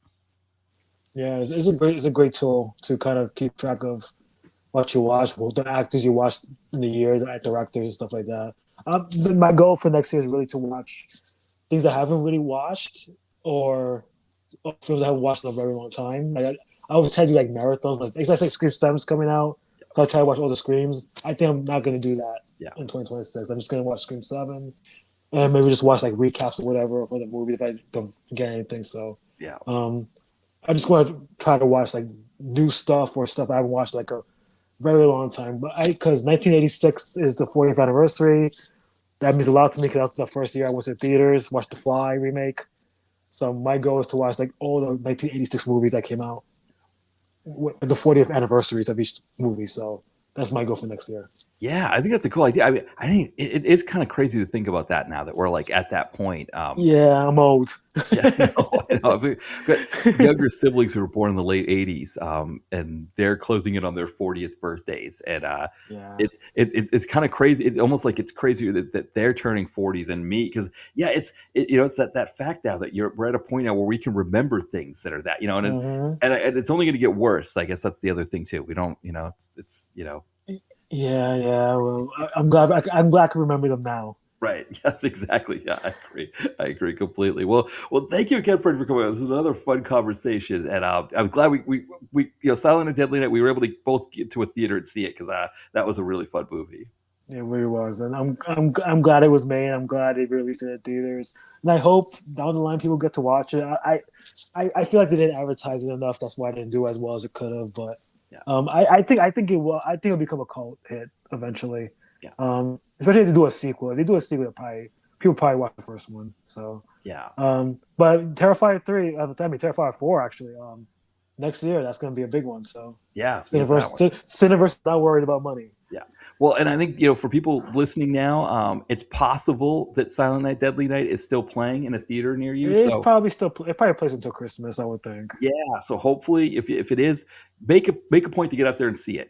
And also keep in mind that you can do two Silent Night, Deadly Nights in the amount of time it takes to do one Avatar. So if you don't really feel That's like, right. so it's like it's only an hour and a half. You can get in and get out. Get your popcorn, everything, and you're fine. So yeah, hopefully everybody will check that one out. Oh, you could probably watch Silent Night, Deadly Night, and Marty Supreme Right. in the same amount of time as Avatar Exactly. 3, whatever it's called. That's a good point. Yeah, so It's a shame that it costs double the money. I guess I don't know. Avatar might cost, because if it's on IMAX, it'll cost more. But it's a shame that it costs like double the money to watch two movies in less time than Avatar. It's like they should. it is unfortunate, yeah. Yeah. Unless you do a matinee and then a regular showing, maybe Yeah. Yeah. But it'll still. work out. Yeah. Well, anyway, thank you again, Freddie, for coming on. It was a ton of fun, and thank you everybody for listening. We'll be back soon. Bye, everyone.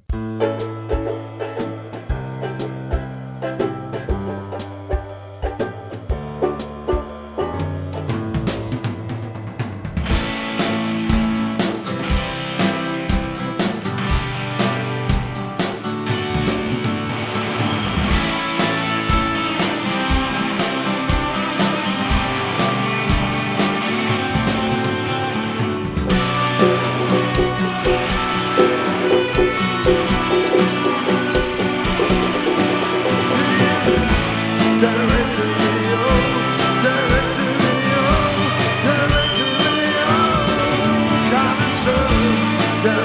video,